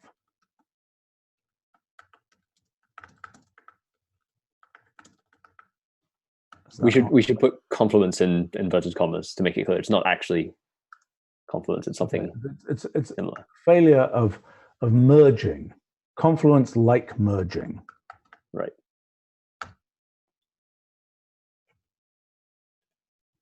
So let's just understand that for a second. So the issue is, what we're saying is, in general, there is an event horizon. Okay, so this is kind of interesting. So given a set of vertices, we can ask the question, does that set of vertices on future propagation intersect with the, so we'll have a transition matrix basically of which vertices have future intersection with which other vertices. Right. Right? In general, there'll be a transition graph of what vertices can reach what other vertices. Okay, so the structure of that transition graph, so that transition graph could be, it's a directed transition graph. So the point is, what you're claiming is that transition graph could have a one-way connection, which would correspond to a black hole-like event horizon, or a two-way, I mean, a one-way connection means a black hole-like event horizon, a zero-way connection, so to speak. In other words, pieces are disconnected in that transition graph is a sign of a cosmological event horizon. Yep, Right? sounds right to me. So in a sense, this is the flow. This is the, what is that thing called? Oh gosh, in a graph, what the heck is that called? The flow in a graph where you're looking at it's used in operations research all the time, and I forget its name. But anyway, it's basically this. You don't mean like the maximum flow problem? Yeah, that type of thing, right? Okay, yeah. So we're like asking a capacitated network. Yes, we're asking for that. Okay, so what we need to draw for any given one of these graphs is we need to estimate in some way this transition graph of what vertices can reach out, what other vertices on future propagation. So we are attempting to estimate that by knowing, why is our past light cone story anything to do with this future light cone story? Well, you're testing to see whether they've already become disconnected, right? The past light cone story, it's the time symmetric version of the future light cone story. You're asking, if assuming the current state is future null infinity, right? What things are then causally connected in the past? Yeah, but so we're asking, I see. So we're approximating null infinity. So what we are currently doing. Yeah, we're approximating infinity by 14, which is not a great. Right, so we're approximating null infinity by whatever level we've currently reached.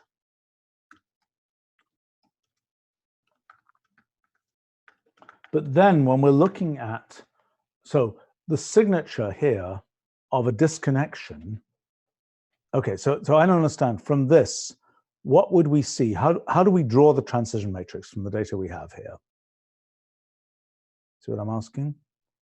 So what we should be able to do here, because we're not quite getting the transition matrix, we're getting the things which are at maximum distance. We're saying, this is a little bit different here. We want to actually we want to actually see the transition matrix for nodes high in the graph here, based on our approximation of null infinity down here, right? Right. So because this is basically the same algorithmic problem as confluence checking, I'm trying to work out if there's some analog, our sort of our canonical branch pairs thing that allows us to do confluence checking up to some, up to some time step. I'm wondering if there's some analogy here. Can we effectively get a canonical set of events that will allow us to determine, all causal connections? In the strings case, I think it's possible that we can. I think that's high art of looking at the underlying rules. In other words, I think that that's something where we're going back to the underlying rules. We're doing some unification thing about the underlying rules. Yes, right. Which we have to do for the canonical branch pairs case, anyway. I know, absolutely, but that means we're going onto the underlying rules. It'd be nice to be able to go just from this. So, question is, how do we form the transition matrix, right? That says, given a node here, is it connected? We are trying to find, look, it is something. It is related to these dendrograms that you hated so much, okay? Because what it's basically looking at, it's the piece of the dendrogram that we didn't get labeled before, which is we're asking the question, given this node here, is that node connected to this node when we go down to this approximate null infinity? Right. Okay. Now that question we can answer very directly. So let's just do it. Right? Yeah, I mean, my issue is I just didn't see what you got. I mean, there was no information in the dendrogram that you couldn't get just from the graph. Well, yes, but everything is the graph. But okay, let's go to one of the high levels here, and then let's draw its transition matrix. Okay, which we should be able to do. Right. So we're taking the graph GGG. Let's look at its level. Let's look at one of the levels in GGG. Okay, so let's say level 3 or something. Okay, so let's do this. So we're going to get level 3, and we should have just a few nodes on level 3. Okay, there we go. So we're going to get the transition matrix of those nodes, right? Right. So the transition matrix of those nodes is the vertex out component of each node, of each of those nodes. And for each of those vertex out components, we want to know whether it's just a yes/no question, right? That vertex out component, does it intersect with the vertex out component of one of these other things? So we're going to get an adjacency matrix from this, right? That is a 0-1 adjacency matrix based on the outer product here of, I think it's just the outer of the intersection of Boolean bool of intersecting Q of the vertex out component of that first one and the vertex out component of the second one, right? Right. Okay, and now we want to do that on lev 3, and that should give us an adjacency matrix, which we can now make a graph out of. Oops, I thought we could make a graph out of an adjacency matrix. How do we do that? Is there a from adjacency matrix? No. How do we do that? Isn't it adjacency graph? Yes, it is. Yeah.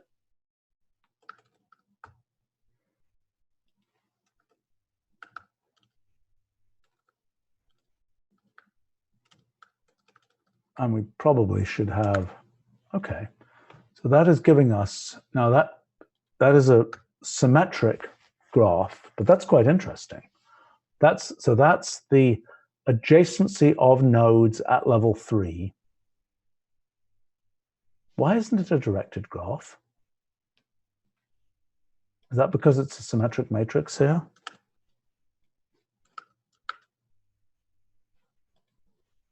I can't tell whether that's a symmetric matrix. That doesn't look symmetric to me. Then why the heck is that why is that adjacency graph adjacency graph should give the directed graph, right? I would have thought so. Directed edges are true or false. Oh.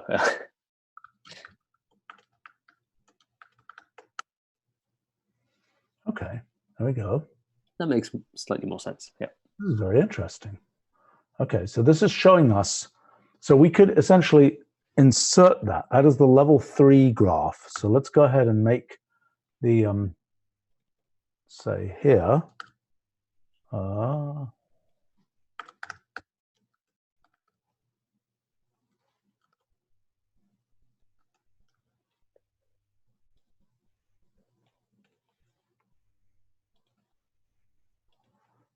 okay.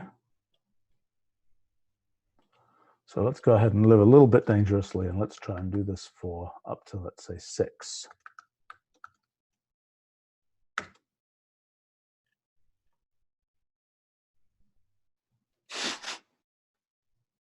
Wild. Well, let's look at these, because these are basically saying that this is the information, this is giving us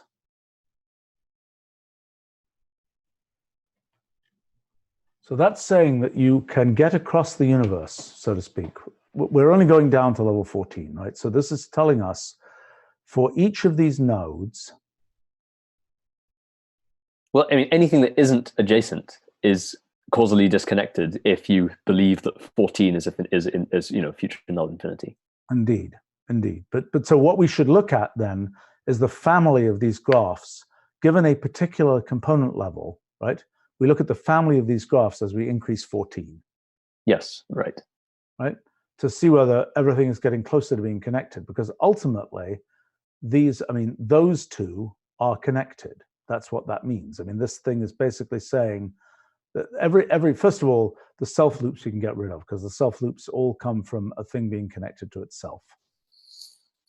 Right. Right.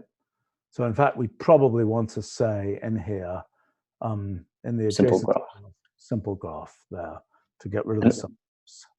Also, all of maybe we were wrong earlier. Maybe I was wrong. These do all look undirected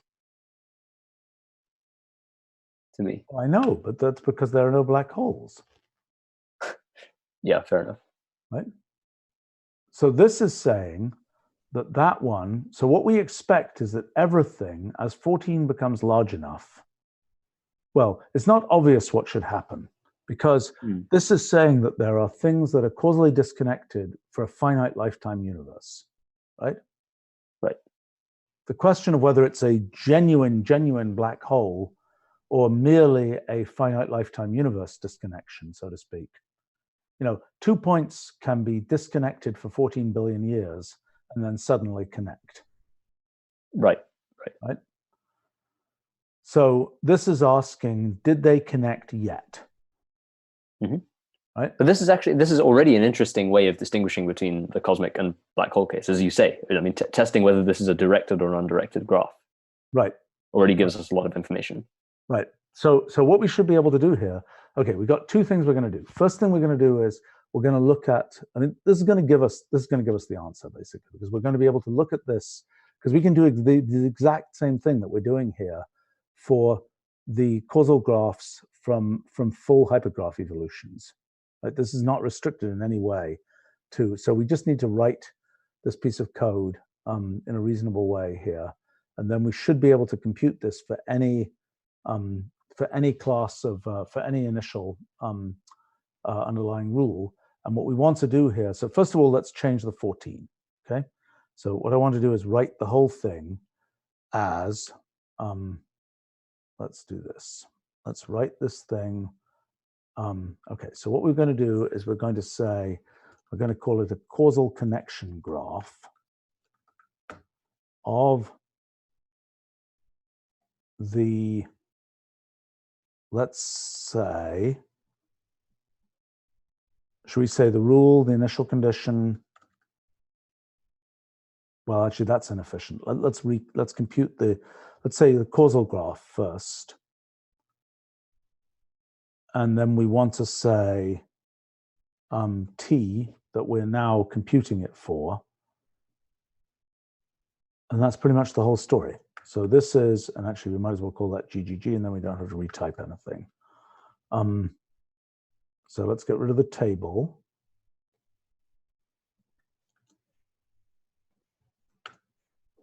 And I believe that's our function, if I'm not mistaken.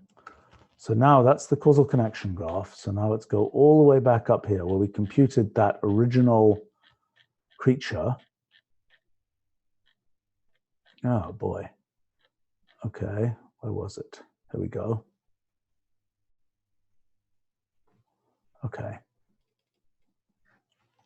So all the way back up here, we've got this causal graph. And I've got all kinds of crud in here because I put it in, this was a, all right, so this has a 15 there. So we can go ahead and for a given fixed t, we can say causal connection graph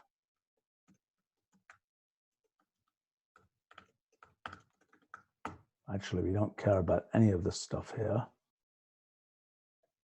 We don't care about any of this layout. We don't care about any of the aspect ratios or layouts or the graphs or whatever. We'll leave the time constraint in there just for fun, and this is a very inefficient way to do it because we're computing the enumeration. We're actually computing the enumeration here. So let's burn that in the rule we're using, which is the very trivial AA goes to AAA. Okay, so that's our rule. And actually, let's get rid of this because we're actually going to put that rule right in there.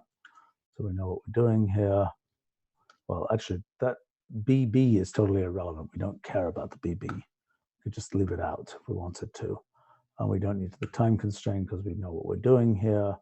And this is the causal connection graph there of this thing, comma, and that time constraint was 3. So that would be the time for the causal connection graph.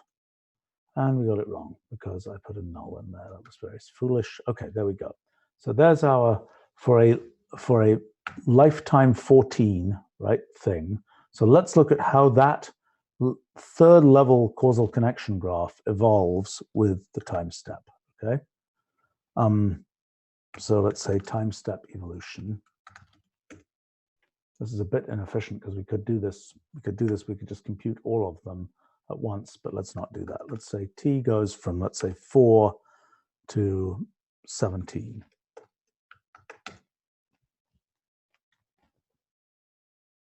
Okay, so what happened here is those were genuinely disconnected, right? That's what we would expect to see in the case of a cosmic event horizon, I claim. Ultimately, that is, they never connect. Did I lose you? No, yeah, I agree, yeah. Okay, all right, so let's look at the case, let's look at this case where we look at the level 4 connections, right? We'll see how that evolves. Okay, so that took a while in the evolution of the universe before those things intersected as much as they were going to intersect. Noticing that this seems to be a fixed point. Do we understand that? That's saying that however long we let the universe evolve, it still takes multiple steps to go from one thing on level 4 to another thing on level 4. Yeah, which is a more subtle case of the cosmological event horizon. Right, because what we would think is that there'll only be one step, right? And that probably has to do with superluminality of this growth somehow. Right.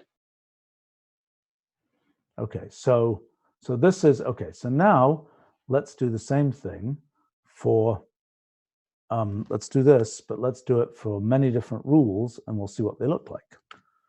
Okay, so we're going to go 4 steps there and let's just do, well, we can just do, what should we do? We can go to, let's go 3 steps and go to, should we just go to step 10 here and just see what they look like? Okay, for the causal connection graph there. And let's do the rule here. And let's put a time constraint around this because I'm a little worried about it. Let's put a 3-second time constraint around that. And let's go ahead. Actually, let me just ramp up my slightly more powerful. Let's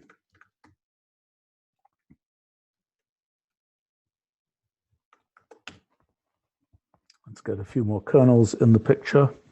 We might as well, why use one machine when you can use 100? Assuming all of them launch properly. Come on, wake up. Okay, and then what we're going to do is we're going to do this for a bunch of different rules, and then we're going to look at the case of the spatial hypergraphs. And we want to see whether these graphs, basically, okay, thank you, machines. All right, so let's say parallel, I think we have a resource function that is parallel map monitored, don't we? Yep, although it's difficult to kill, as I recall. It is difficult to kill, but this is fairly stateless. Anything with 100 machines is difficult to kill.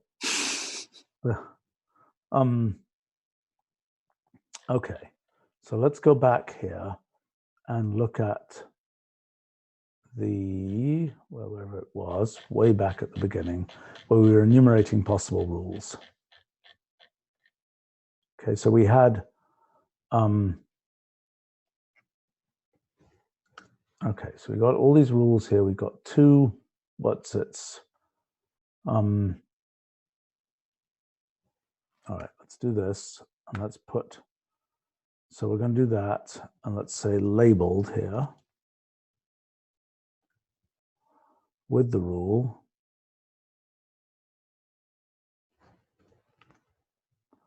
And let's put that rule in there, and let's go to whirl. Okay. All right. So these are the rather boring results from these from those cases, right? Are we sure we want to use that initial condition? No. Would you like to suggest a different initial condition? Well, we could do. We can compute the minimally overlapping initial condition, can't we? Yes, but it's not worth the trouble. Okay. Fine. Let's try this together with, let's say, a 2 goes to 2. So that's going to be many more things. So it's 136 cases.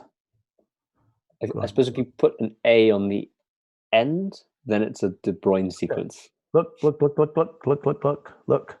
There's a happy universe with a complete graph. Mm-hmm.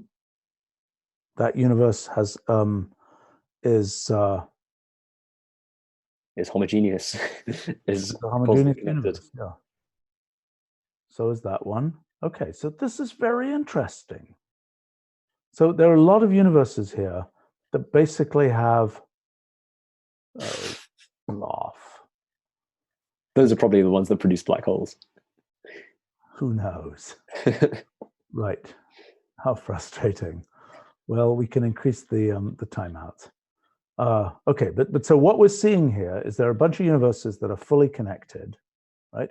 At this level, where at level 3, by step 10, all their future light cones intersect. Right. Right. And should we try doing it for longer time constraint? All right, we'll just try once here. Sigh. All right, let's give it a 12-second time constraint. It is, what the heck? That is always a very bad sign.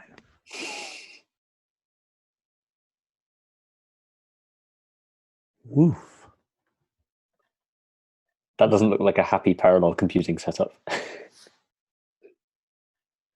Well, that's what you get. I mean, this is the problem with what happened there. Who knows?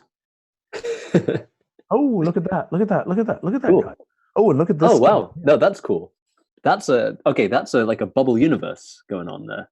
Yeah, well, it's probably the BB in the initial condition that did that. Maybe. Yeah. Maybe. All right, this is highly interesting. So what we're seeing Yeah. here, apart from the weird parallel computing glitch, see, this is what happens. I mean, it's just crazy. Look at this. This always happens. And it's not our fault. It's the fault of, machines and networks and just crazy stuff going on. Okay, but in any case, what we're seeing here is that a lot of these universes are connected. Okay, so now we can actually do this. We could use the exact same code and we can run this in for a hypergraph case. So should we do that? We can, let's live really dangerously. We can get some hypergraphs. What would you like to get? We can get the, we can either do this with a few more of these string substitution systems.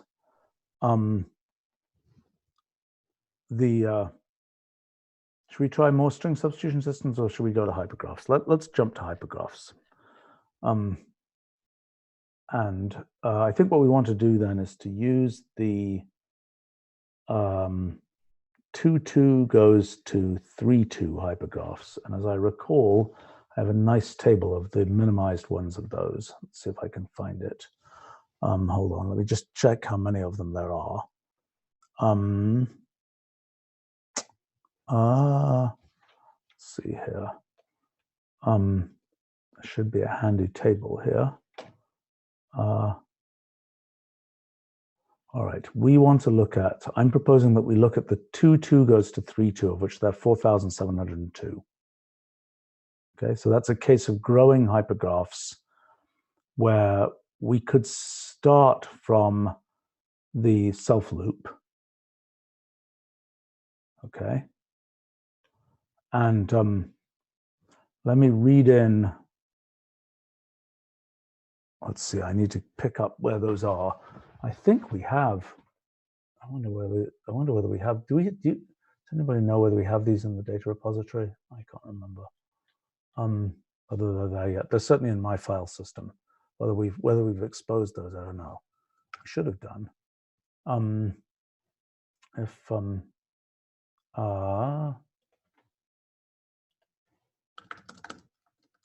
See if we can find Sushma, she would probably know.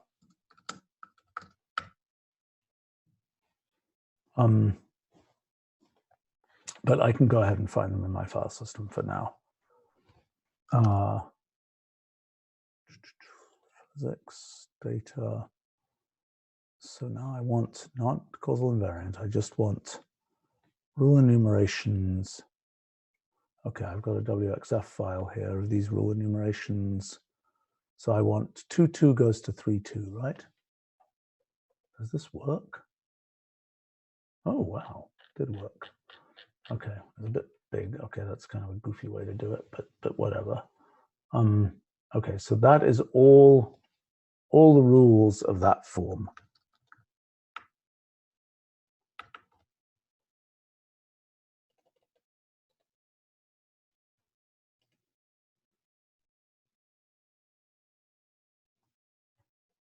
Okay.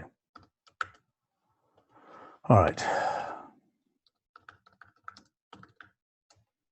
Okay, so let's check that we know what we're doing here. So if we say resource function Wolfram model, let's say all rules, let's take a random sample.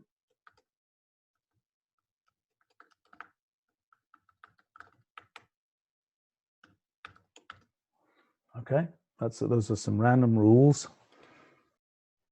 So rule, automatic initial condition, let's say 6 steps, and we want the causal graph, right?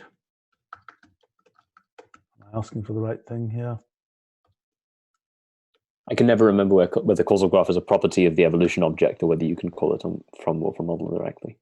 Yeah, there we go. There are the causal graphs. Okay, so now we have causal graphs, and now what we want to do is we can do the exact same thing we did before, okay? But now we probably want a time constraint in this, and I need to look at documentation. How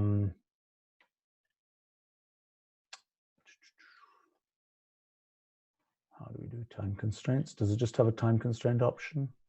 Yes, it does. Okay, so let's go ahead and put that in. What time constraint should we? The universe is we're just going to miss the right universe by having the wrong time constraint. Let's have a 10-second time constraint. And then let's go ahead here and, well, let's just do a random sample of 10 rules.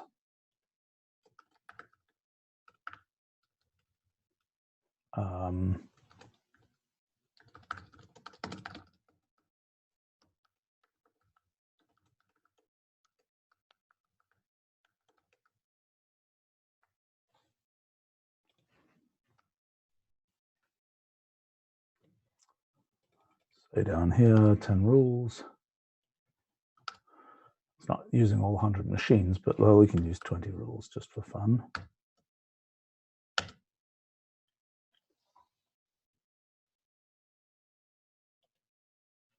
Oh, don't tell me that's crazy. Okay, all right, so there are some causal graphs, okay? So now we want to look at, for these causal graphs, okay, those are only 6-step causal graphs. Let's go ahead and go to 10-step causal graphs.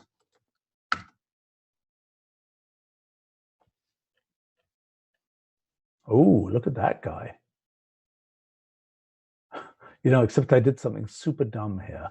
I didn't record what the original, what the random sample of rules actually was. Embarrassing. Okay,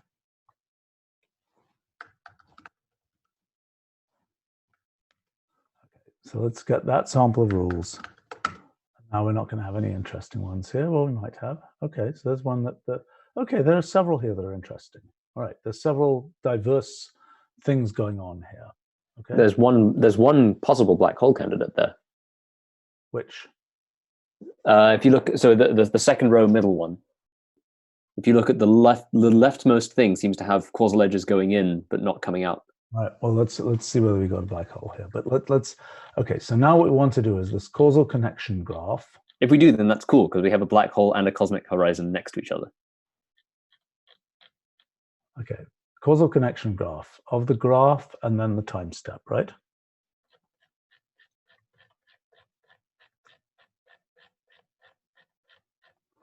Okay. So now we say causal connection graph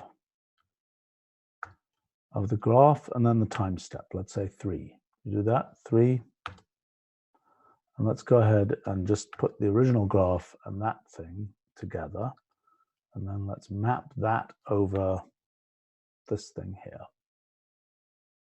Actually, you know what? I'm going to name my parallel map monitored.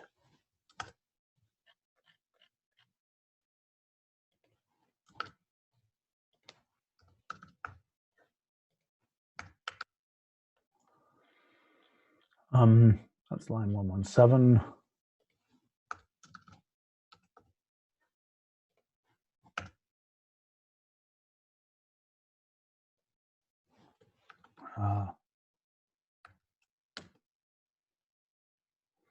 Okay.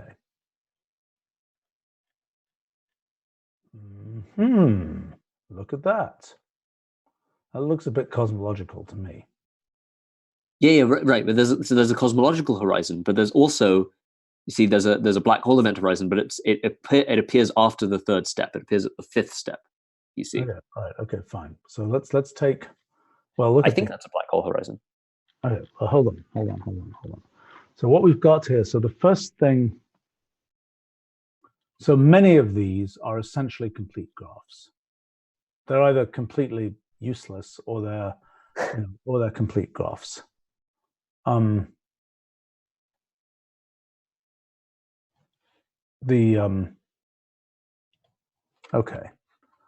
Oh, did Sushma just join? Yes, I'm here.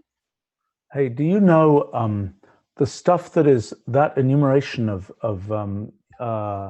rules that's in my file system? Has that been exposed in the data repository? Do you know? It's not in the data repository, but it is. We have it as WXF files in cloud. Oh, okay. So do I know? Can I get to it? I mean, it doesn't really matter because I'm using my local one. But it's just, is there a systematic place to get to it? I can send you the location. You probably should put those things in the data repository. Yeah. Yep. Okay. All right. Just send me where they are. Okay. Thanks. That's all we needed. Thank you very much. Okay. I'll send you. Thanks. Bye. Bye.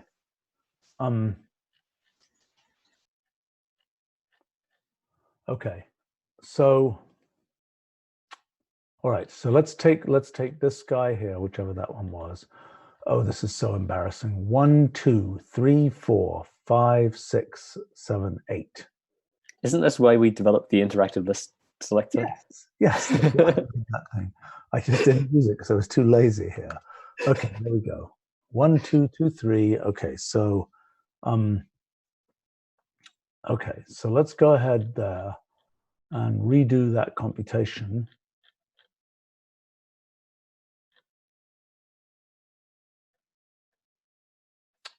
What we want is this. Let's redo it for a much larger case and see what it does.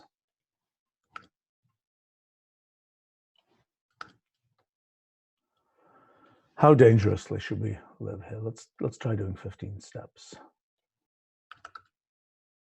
Okay. All right. Should we layer it and see what it looks like? Yeah, because I'm pretty sure I saw a black hole-y looking thing there.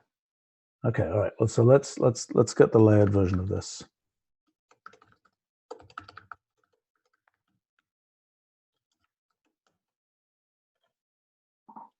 Okay. All right. So that looks a bit cosmological to me, that divide there. But Well, no, yeah. So obviously most of these are cosmological, but all right. Okay. Well, let's just compute the function, the thing here. So that's line 122, and that we it's a little bit subtle. But yeah. Okay. You can see the same thing here. So on the left there. Hold on. I'm trying to find my what is it called? Causal connection graph. Okay, hold on. Let's just compute it. Causal connection graph of %122, and let's do it. Let's call it U, and let's make the table of this. So we're going down. We're looking at successive. Let's say U goes from. So this is going for 15 steps or 20 steps, right? So we can go U up to, let's say, let's go to 10 steps. Let's go to 8 steps. Yeah, I think on the late time ones, we're going to start to see interesting stuff. Okay, so we've got a bunch of disconnected graphs here. But what you're claiming is that we will see some graphs where we have flow into a region but not out of that region, and I'm not really seeing that. I'm seeing a lot of symmetric pieces. Yeah. Is there something about our construction which is wrong? Because we're always seeing symmetric pieces. Right. I mean, if you just go back up to the layered graph where I was.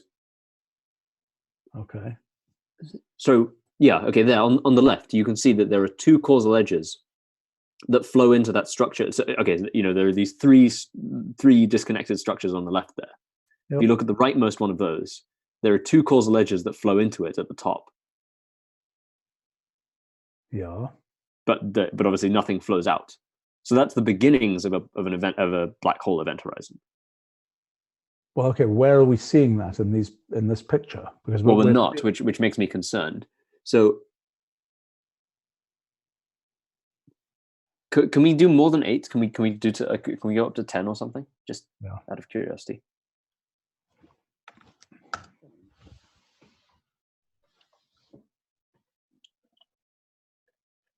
What? Okay, what's happening here? So this is successive layers. Oh, there aren't enough things that far from the root. See what I'm saying? Right. Okay, let's talk about what this is. This is like a branchial graph. Let's talk about what this really, what kind of a thing this is. This is, okay, this is an ancestry graph. What on earth would this be in ordinary general relativity? This question. So this is for two given points. This is the connectivity. This is the region in which of points whose future light cones intersect, right? So if we what is that? That's the region, non-intersecting regions. Okay, so we have two patches in space-time, and their future light cones do not intersect. What is that? What is that in general relativity? Well, causally disconnected regions. Yes, but is there an interpretation? I mean, this graph, what is this graph? This graph is something about, is some causal connection thing at a given slice and at a given time step, at a given space-like slice on a space-like hypersurface. This represents those things which will be causally connected in the future. Yeah, right. So in the continuum general relativity case, this would be a partition of a space-like hypersurface into subspaces that are connected at future null infinity, or whose light cones intersect. This graph, what is this graph? What is the limit of this graph? Well, I mean, that. Yes, but the limit of the graph. So assume that we have an infinite number of points. This graph, what the heck is it? It's something with some metric on it, isn't it? Because it's something which tells you. It's a weird object. It shows you regions of the space-like hypersurface that are, I don't quite understand what it is, but okay, but let's try to understand this. So what we're seeing here, everything is symmetric, which is really weird. Let's find out if that's true for all of our rules here. Should we try another? Okay, so these mostly seem to, I mean, everything here looks very symmetric.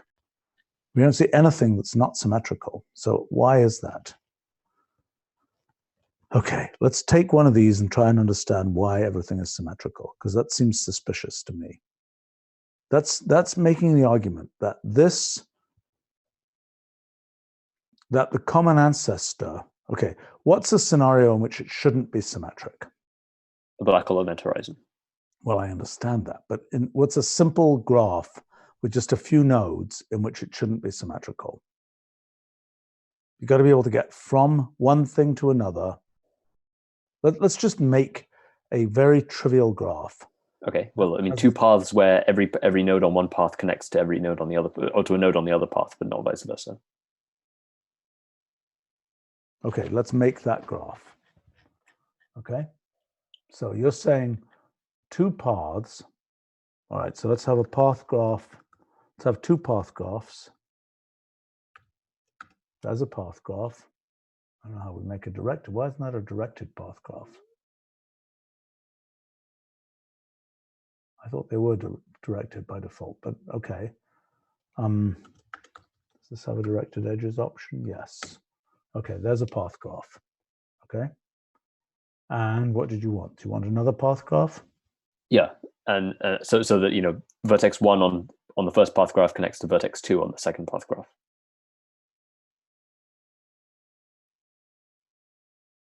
Okay, well, so let's get a path graph of 2 to 6 or something here. Okay, now we should be able to, actually, I'll tell you what, let's not do that. Let's do, if I put the union of these graphs, I think it's going to, what is it going to do? Is it going to use the vertex names or not? I suspect so. Well, okay, let's just type it in then, okay? So the first thing, we want table, I goes to I plus 1, I goes to 10 or something. And then we want, for the second graph, we want join that to table, let's say, goes from, I don't know, 20 to 30, right? And then you want to make one additional join, correct? Right. What would you like to join to what? Hang on, let me get this right. Well, we should be joining. Well, we also want we then want to join I to I plus 10. For all I. Well, for I 1 to 10.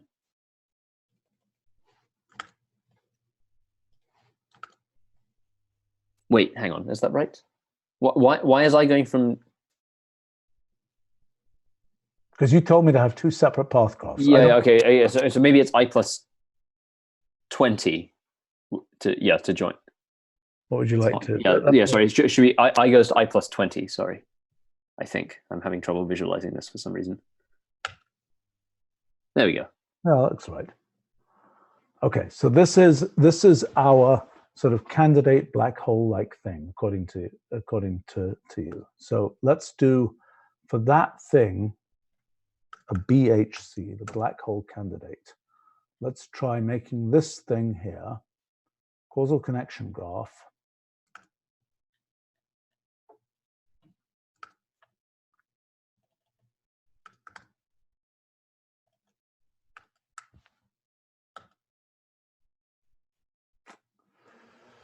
I am confused. Yeah, I mean, causal connection graph is wrong. Oh, let's look at the code again.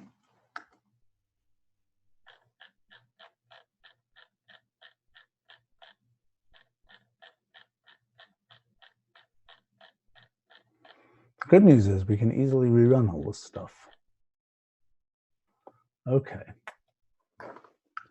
Let's pull that down to the bottom here, and then we'll see whether we can fix it, and then go back up again. Okay. You know, I wish we didn't have to use such large fonts. I'm used to having a lot more on my screen. Could be using a little laptop here. Okay. All right. So let's look at this. Okay, so first of all, we're getting the level.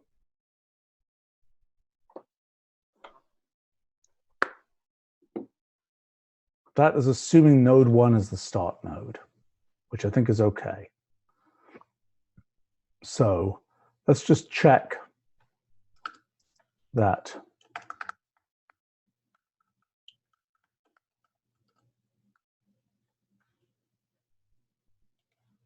Oh, I think I know what the problem might be. Yeah. Simple graph gets rid of multi-edges. So every black hole event horizon will show up as a cosmological event horizon plus some additional edges. All right. So how do we get rid of self-loops without getting rid of multi-edges? That is a good question. I'm sure we can get rid of self-loops somehow. All right, so let's try this. Well, let's keep them in for the time being and just see what happens. Nope. Still back and forth. Okay, scratch that.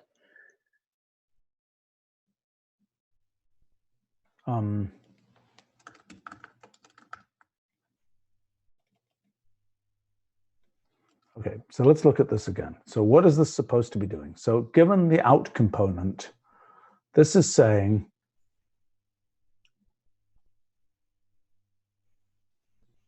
look at the out component of one node, say this one here.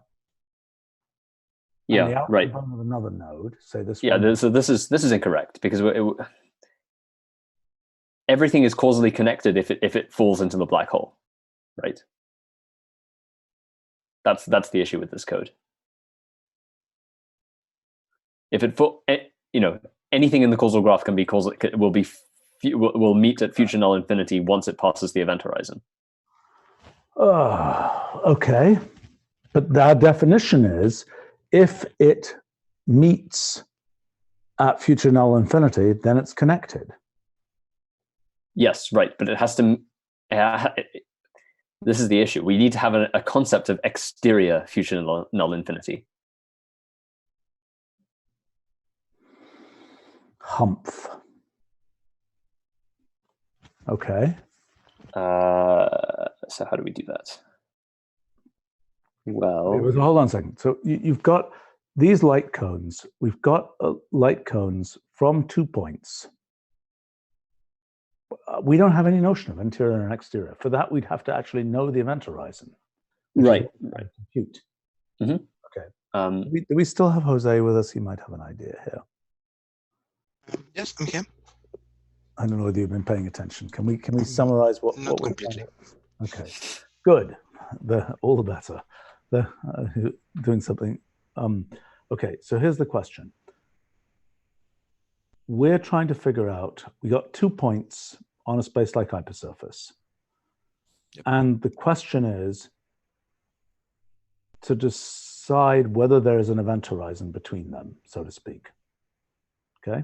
And what we're doing right now is we're projecting to future null infinity. We're looking at the future light cones of those 2 points, and we're asking for the intersection of those 2 future light cones. Okay? And we're asking, we are imagining, but incorrectly so. So what we have succeeded in doing is figuring out when those future light cones don't intersect, implying that those 2 points aren't causally connected, or won't be causally connected in the future, right? Well, event horizons are notoriously difficult to detect on surfaces because they depend on the future. So an event horizon depends on the whole history of the space-time. That's why there is the concept of apparent horizon, which is local. Of a what horizon? apparent horizon. Oh, yeah. Right. Okay. Okay, but we are looking at the whole future history of the space-time. We're looking at the future light cone from each one of those points. See what I'm saying? So if we look, let's show you a specific example. Here's an example. This is a causal graph, okay? So you see here, there are different clumps in this causal graph that are disconnected from each other. See that? That they are connected back here, but they disconnect forward. You know, in the future, they're disconnected here. Right? So what we're trying to do is these transition matrices, transition graphs, show for points somewhere up here, they show which of those points overlap with respect to their future light cones and which do not. Does that make sense? I think so. Okay, so what we're trying to, we are confused about the fact that this relation is commutative. That's one thing we're confused by. That basically I think this is sort of obvious. Every pair of points whose future light cones overlap. Okay, so the claim that Jonathan and I suppose was making earlier was that a black hole event horizon would correspond to a point where point A could reach the future light cone of point B, but point B could not reach the future light cone of point A. Right. So I think I understand this now. Okay. So the condition of vertex out components intersecting is too weak. What we need is vertex out component. The sets of vertex out components have to be identical after some time in the future.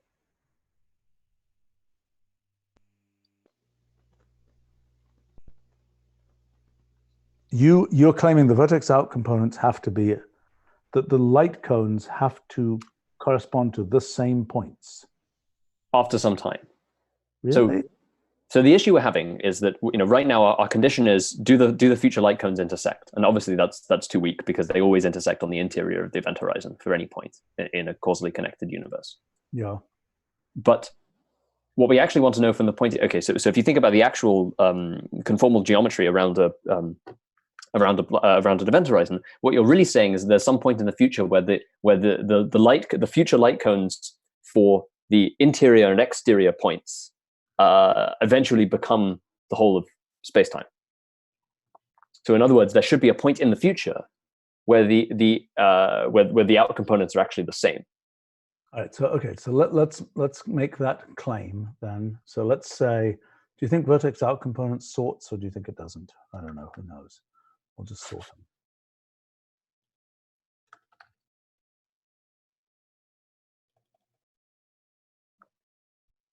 Now, obviously, the vertex out components themselves won't be the same. What you're saying is that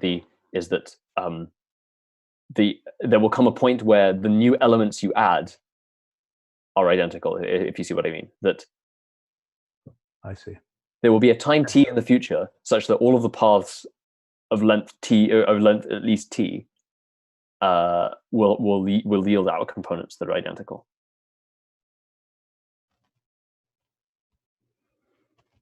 Are you claiming that there are two parameters then that we need here, both where we think the future null infinity is and where we start counting the identicality of the out components? We don't need to specify where we start counting them. We need to iterate until future null infinity. There should be a time before future null infinity where effectively you're saying the future light cones of the two things become the same after that time, after that point. All right, let's write the code. Okay. So I might need a piece of chocolate here before I can do this. Hold on a second. Okay, do you think you know how to do this? I think so, yep. What you want to do is the complement of vertex. So you want to iterate from the current time up to future null infinity and take the complement of vertex out component for paths of that length. All right, so the basic point is, right now we're doing an outer bool of this #1 and #2. So this piece in the middle here we got to take out, right? Because that's going to be a more complicated thing, correct? Right. Right. Okay, so we'll call that light cone. Is it light cone overlap or light cone, common light cone? It's basically what it is. Common light cone Q of the graph and vertex 1 and vertex 2, correct? Do we need to know anything else? Do we need to know T? Yeah, we need some cutoff. We can't. Well, Yeah, T here is the level at which, okay, the cutoff would be the depth of GGG from the root node. Yes, which we're taking to be our value of future, future infinity. Right, but we should be able to just compute that from GGG, shouldn't we? It's the longest path in GGG. Right. It's what is it? It's the graph. Doesn't that have a name? It's like the graph antipode. The distance to the graph antipode would give that. Well, this is what we were trying to compute earlier with graph diameter, but it doesn't work. I know. It doesn't work there, but it does work. I think there's a longest path function in the function repository.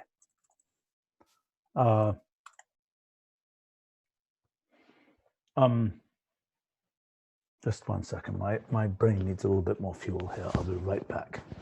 Think about this for a moment. I'll be right back. Keep everybody entertained.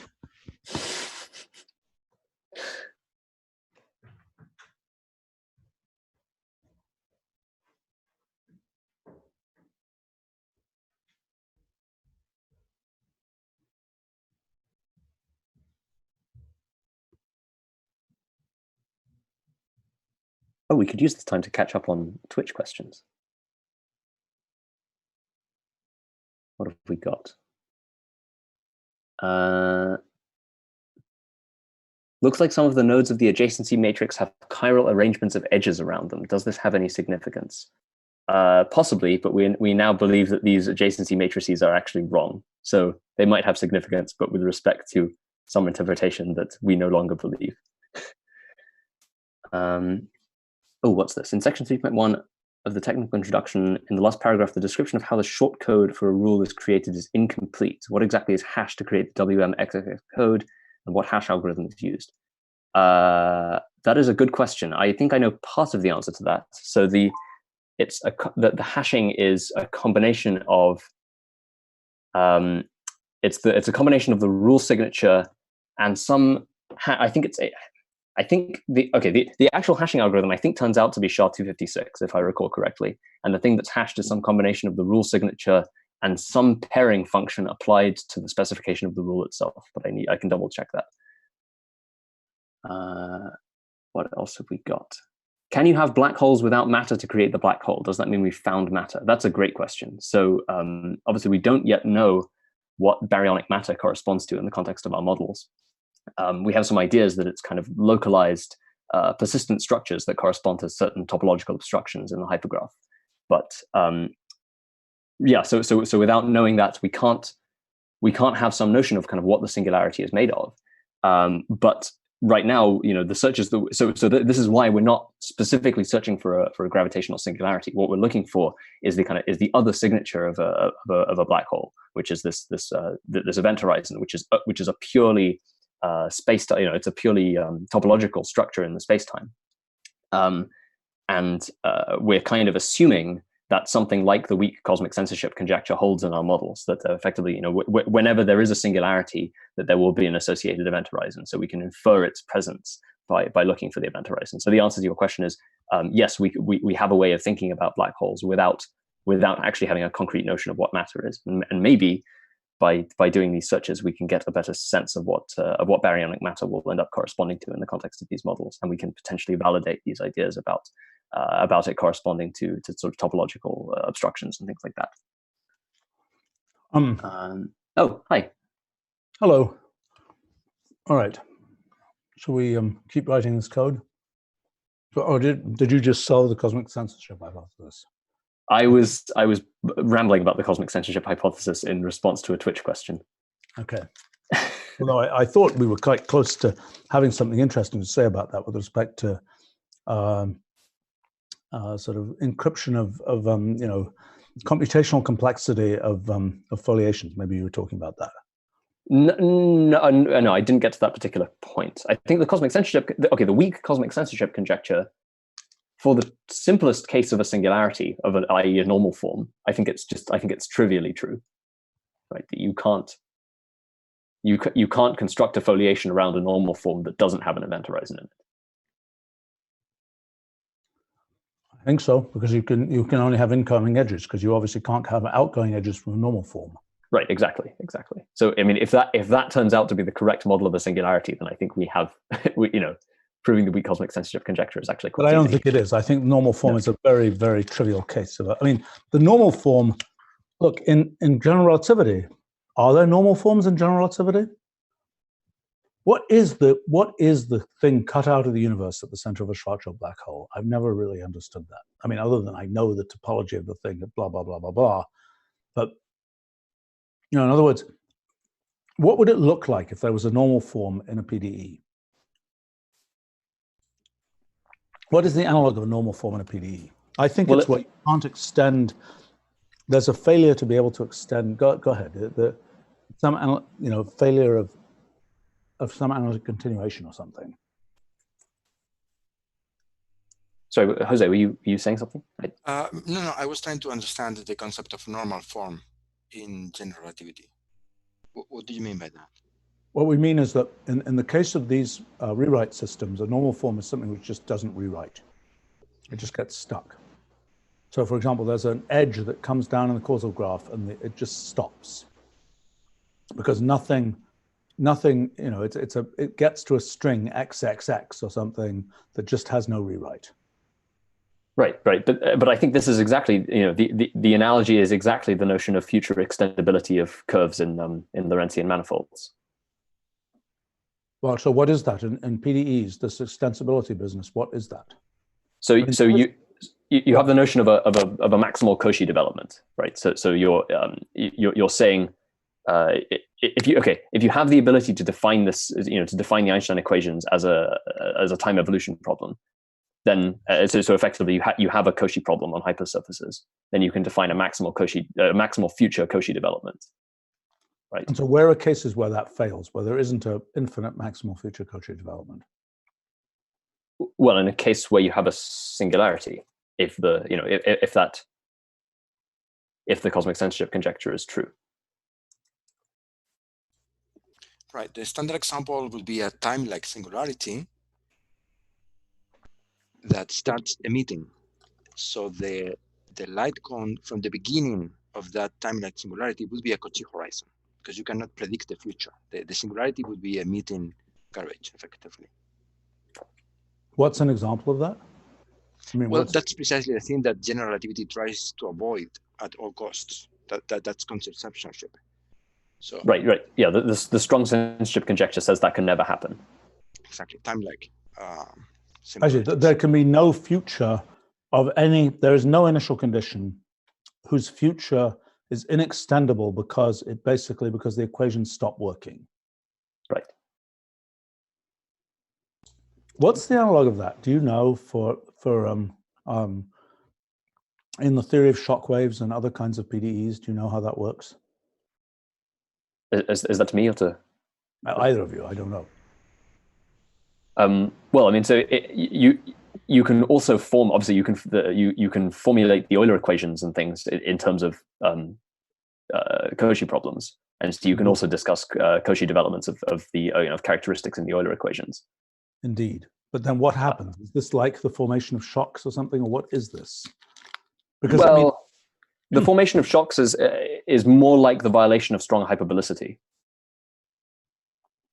But physically, what happens when that happens? I mean, in hypersonic flow, for example, you've got things where the velocity field changes in less than the mean free path of the molecules. So the equations don't apply.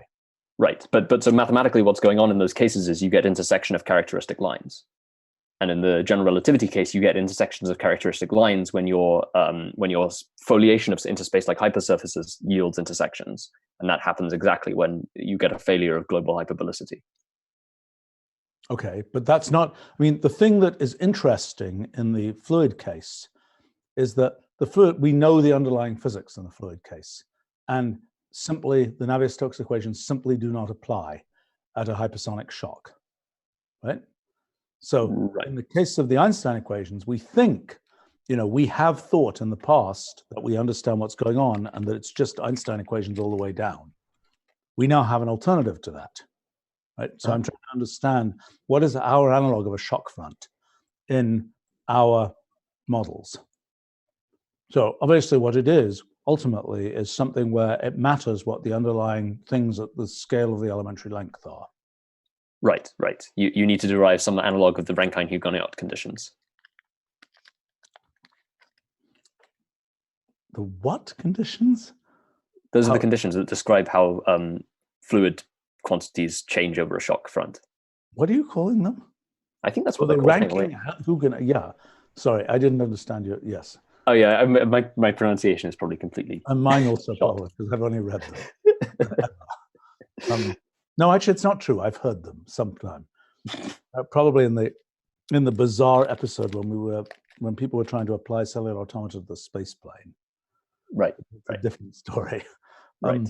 But the same thing should happen, right? In the same way as once you get intersection of characteristics in fluid dynamics, and you need additional conditions, therefore, to constrain the fluid quantities, the same thing would happen here. As soon as you get intersections between space-like hypersurfaces, you would need additional quantities, additional constraints in order to. Let's talk about the physics of that for a second, then we'll get back to writing this piece of code.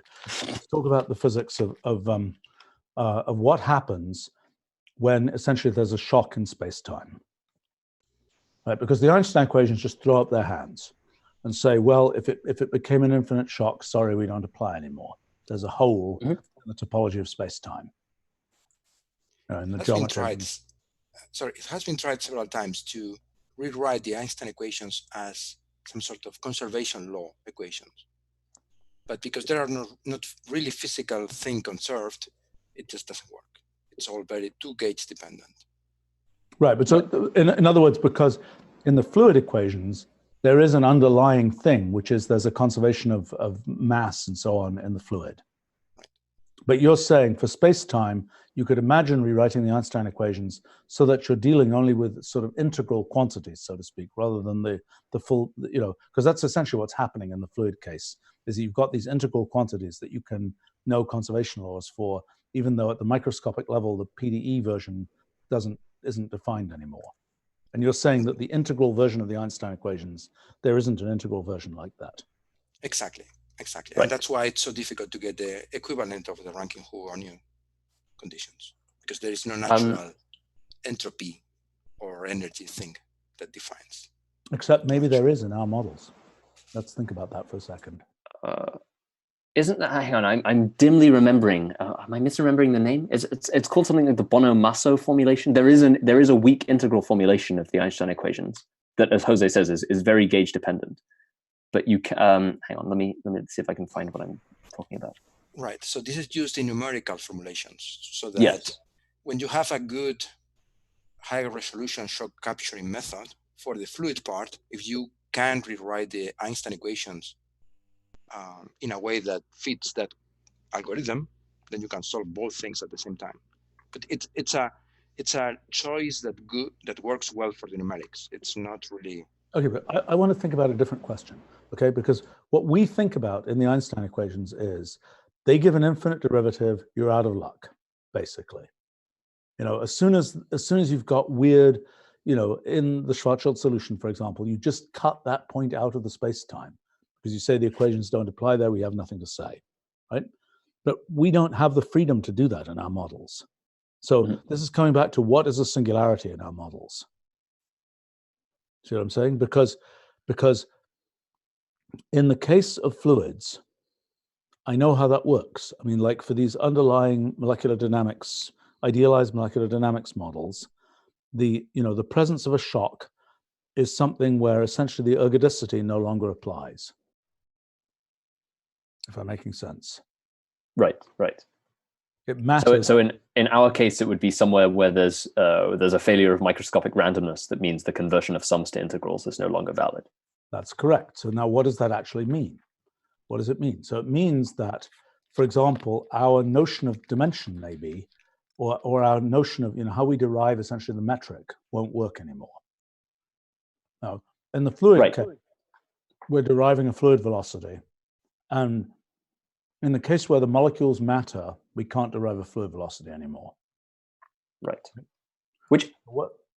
I think may end up corresponding. I mean, okay, my initial conjecture about this is that it will end up corresponding to some failure of an isotropy condition when you take time-like projections, because the way that we rely on the ergodicity assumption is when you take a load of these time-like projections of the Ricci curvature tensor, and you say that it therefore becomes a Ricci scalar because you're projecting over all indices, which is like an index contraction. I think that's one level of failure. I think it could fail much earlier than that. I think it could fail, it could fail even at the level of having finite dimensional space where you can start defining curvatures at all.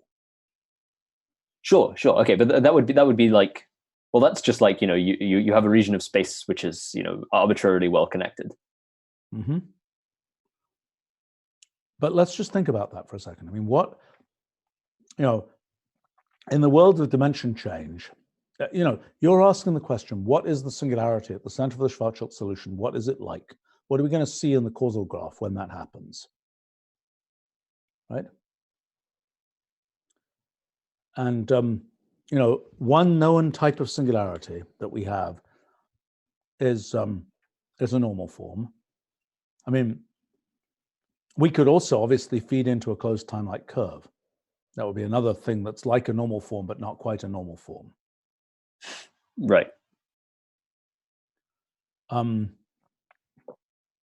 mean, and that shouldn't scare us that much. I mean, to have a closed time-like curve at the center of a black hole is not that big a deal in a sense. We don't have any idea. What's that? Yeah, but I mean, both CTCs and normal forms violate causal invariance by approximately the same amount. Indeed. So it's probably okay. If we allow one, we should allow the other. Right, but a violation of causal invariance, maybe the answer is that these singularities are associated with violations of causal invariance, local violations of causal invariance. That seems to be plausible, and it's. Because, see, in the fluid case, the singularities are weak in the sense that it's just, you can't make the average. Nothing totally weird happens. It's just the averages don't work. Right.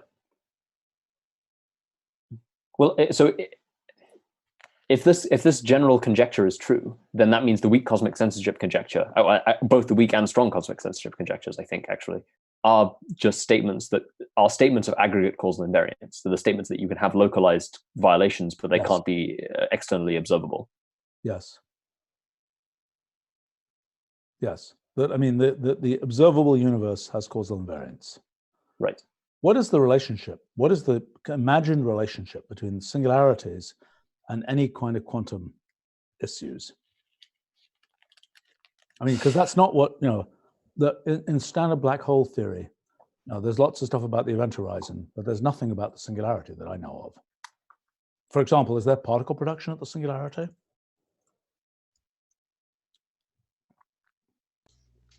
For example, let's ask a very basic question. I should know the answer to it, don't. In a Kerr black hole, with J greater than M, where there's an exposed event, there's an exposed singularity, what does Hawking radiation look like?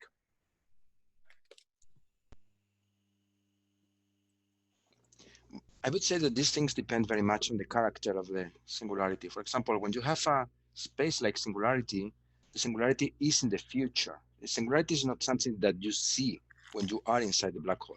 It's just some sort of global instant across the interior in which you hit and disappear.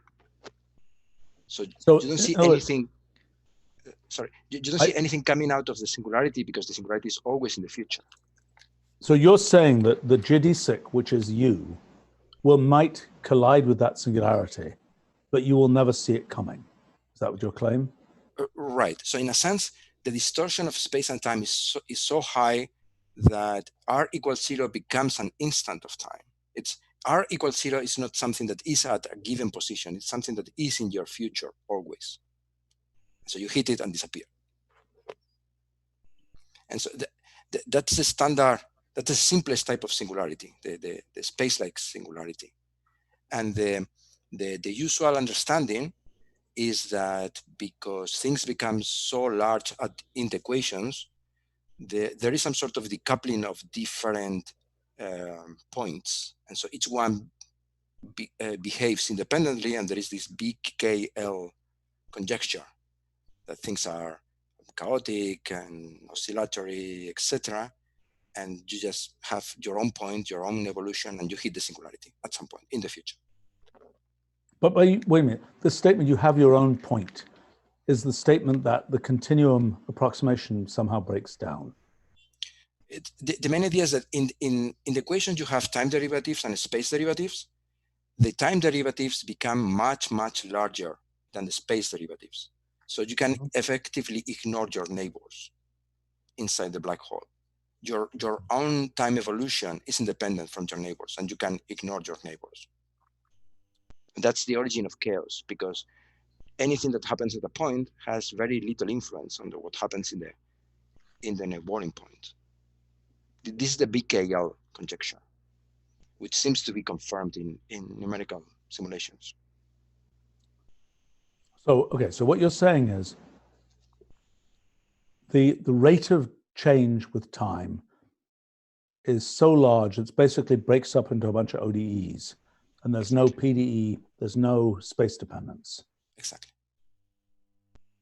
How does that relate to that whole mixed master universe thing? That only had a few degrees of freedom that was somehow independent. Is that right? Yes, it's precisely the same thing. At each point, you can imagine that you have some sort of very small homogeneous area. Mm-hmm. And then it's a mixed master universe near that point. The problem is that at each different point of the interior, you will have a different mixed master. Okay. So, but this is the key is if the singularity is space-like. I mean, it's still discussed whether the singularity in the black hole internally is space-like, or it could be time-like. So it's something that is moving inside the very fast inside the black hole. And then, of course, there are the bad ones, which are. We're talking about an exposed singularity, like in a Kerr black hole, a supercritical Kerr black hole. Is that right? That's the one you're talking about. You're not talking about the Schwarzschild case. No, the Schwarzschild case, the standard Schwarzschild case is space-like. It's the good one. What is the definition of whether a singularity is space-like or time-like? Well, you have to see this by a conformal study of the metric, and then you see whether the singularity appears horizontal or vertical or time-like. You see all these Penrose diagrams that there are always. Yeah.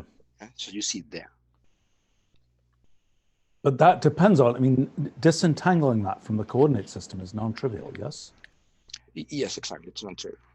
Yeah, you have to find the proper double null coordinates or something like that in order to study that. But there's a definitive answer known for the Schwarzschild and Kerr cases or not?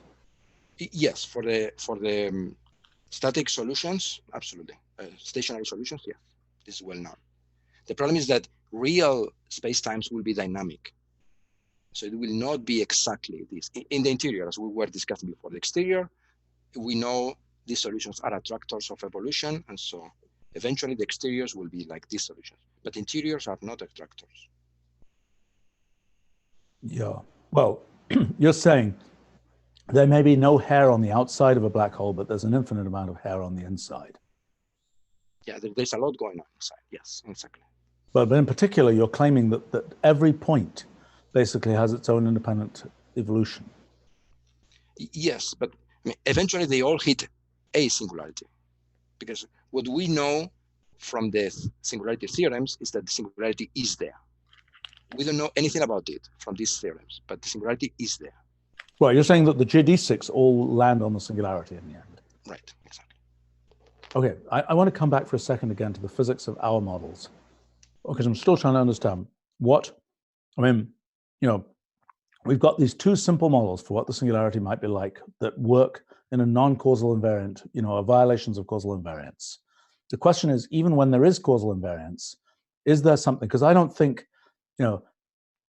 imagine, actually, it's an interesting question, whether we could do one of these fluid systems with a multi-way, whether we could do a quantum version of the fluid system to figure out whether we have, I bet we could. I bet we could figure out whether there are shocks in essentially the quantum fluid system. That's an amusing idea. Jonathan, did you understand that idea? So in other words, we say we've got, in fact, we could easily do this. I mean, we've got these cellular automata. That would be a cool thing to do. We got the cellular automata. That's a good project for our summer. Well, any initial value problem can be expressed as a multi-way system. Well, so long as there isn't deterministic, future behavior. I mean, the point is, in the cellular automaton case, there is an ambiguity. When you have these collisions, there's an ambiguity in the rule, which had to be resolved in some arbitrary way in the stuff that I computed. But we could just do both of those cases, and then we've got a multi-way system. Go ahead. Yeah. No, my point is that any initial value problem can be represented as a multi-way system. How? Because because if you have an initial value problem for some arbitrary hyperbolic system of PDEs, the ordering in which you compute the fluxes, if you only compute one cell flux at a time, those orderings will matter. Yeah. Okay. So it's like a cellular. No, of course. Yeah. Right. Like So for ordinary initial value problems that have a well-posed Cauchy problem on the initial hypersurface, you evaluate all of the cell fluxes sort of simultaneously. But you don't have to do that. You could evaluate one at a time, and then their ordering will matter. Okay, but that is exactly the asynchronous cellular automaton case, or the asynchronous Turing machine case, or any of the. It's the multi-way case. Yeah. Well, no, but you're saying no. But the point is, you're saying take a cellular automaton and treat it as a multi-headed Turing machine, effectively, where every cell is being updated independently, and we're asking. I mean, the standard cellular automaton evolution is a lockstep evolution. But this is what multi-way cellular automaton does. Does it actually work? Yeah, of course. We keep on going over this, and I keep on asking you the same question. And the answer is you did the cellular automaton case, but you didn't do the Turing machine case, right? Right. Okay, fine. I mean, if you want, you can just run multi-way system cellular automaton 30. All right, let's just do it. But I was trying to make a more general point, which is that, as I say, any initial value problem with a well-posed Cauchy, well-posed initial Cauchy sort of surface can be represented as a multi-way rewrite solution. as a multi-way system by breaking apart its different components on its space-like hypersurfaces, basically. Right. It's analog of that. All right, but let's just for fun, let's do this, and let's try and rewrite that code, and then we should wrap up soon. However, we have made good progress here. Okay, multi-way system of. You can just do cellular automaton.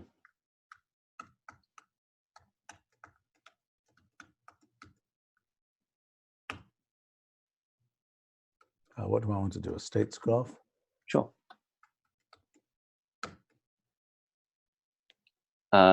Wait, that initial condition might be an issue. Oh, sorry, I'm being silly there. That's the standard initial condition for. So I probably have to have a finite size system. Yes. Yes.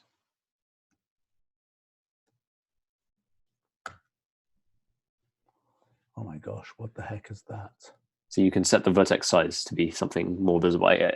I'm just doing array plots as the state renderings right now.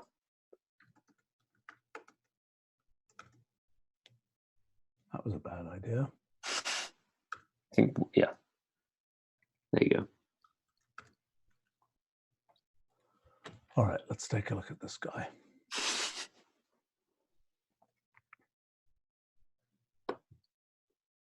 Boy, we have got to fix this crazy thing with arrows and yeah, the size of the whatever it is. Okay, so let's do this as a layered graph plot.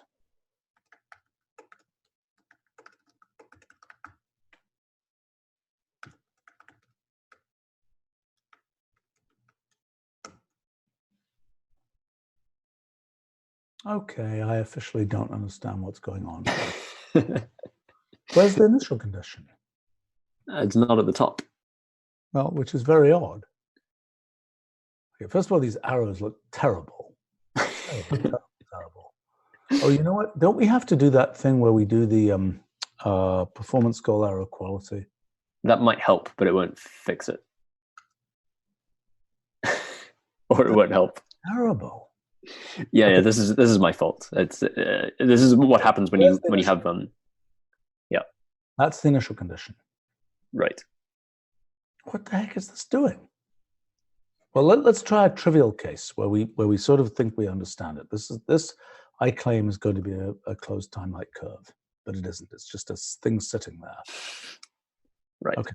Let's try this then. And let's try just 2 steps. Oh my gosh. Why is the layered graph plot not taking this as the root node? Why would it? Because it's the root.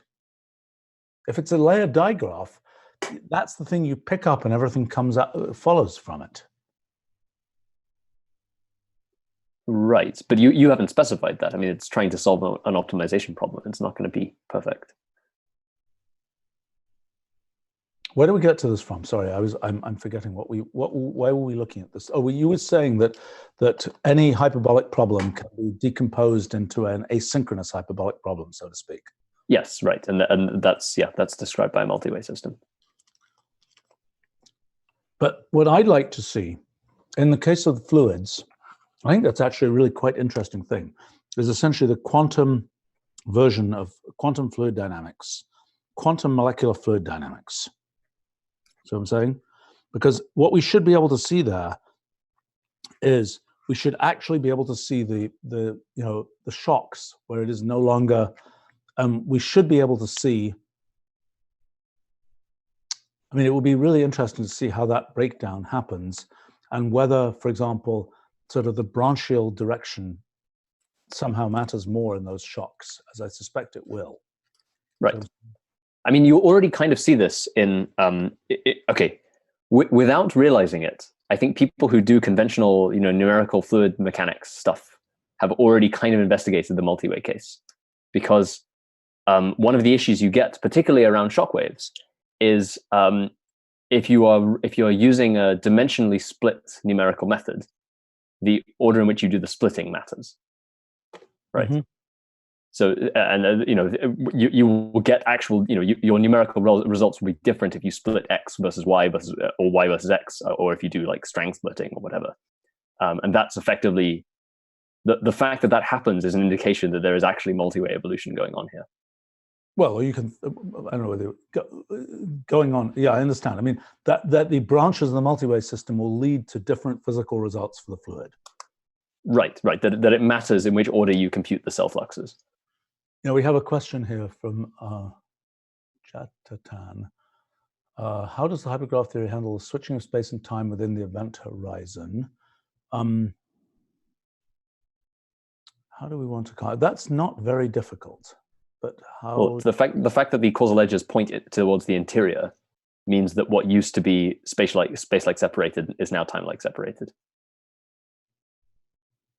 Well, your point is the causal edges define time-like direction. The causal edge is by definition the time-like direction. Exactly. But now if you're moving in space and you move towards an event horizon, the fact that the causal edges all end up tipping towards the interior means that effectively space and time become right. So that means that when you think you're moving in space, the causal edges, the events. If we look at the spatial location of these events in the space-like, in the spatial hypergraph, those things will be spaced in space, but the time-like edge. Actually, I'm still a little bit confused by this, because the time-like, this edge is time-like by definition. Yeah, what counts as space-like depends on how you foliate this thing, which is something derivative on the structure of this graph. Right, right. The foliation will be something, the foliation will come vertically through here, which means that the time coordinate is vertical now. Yes, right, right. Which is a different way of thinking about an event horizon. That it's something where you can't, where you can't do a pure space-like foliation. Which may be another thing that we should look at in terms of our definition of an event horizon. Yeah, except then you have to get into this messiness of defining foliations, which is kind of hard. Well, we don't have a calculus of foliations, which is the thing we were discussing in a completely different context yesterday. Right. And we had another question here. What is a black hole in Rullial space? Actually, we do have an answer for that. A theory. Well, a traditional theory that works. That is a thing for which there is computational reusability, for which time jumps for, either you can think of it as time is frozen, or time, you're no longer progressing in, you're no longer seeing the inexorable advance of time. Instead, you're seeing something that has a, where you hit that event horizon, it is like the freezing of time, because you have something where you are, where you're claiming that you have sort of the final answer. I'm not explaining this very well. Do you want to try, Jonathan?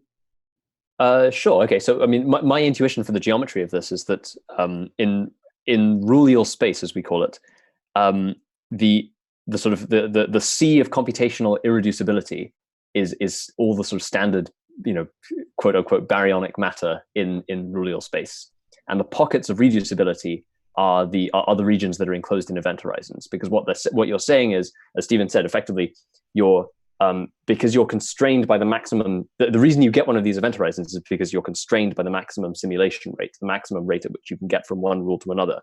And so, so when you have an event horizon, it's an indication that everything inside can all the things inside the event horizon can all simulate each other, but they can't simulate anything outside. So it's a theory where there's a pocket of reusability because everything is intersimulable. That's nice. But but you can't. It's of limited extent, so it can't simulate anything outside. That's nice. So the claim there would be that the escape velocity, that basically you have what's inside, let's see. So the escape velocity is defined by, see, it's a little bit weird that there's a, what's the formation of a real black hole? How does that work? How does it spontaneously form? And what's the analog of, here's a good question for us. My gosh, we haven't thought about this yet. Is the Rullial analog of mass?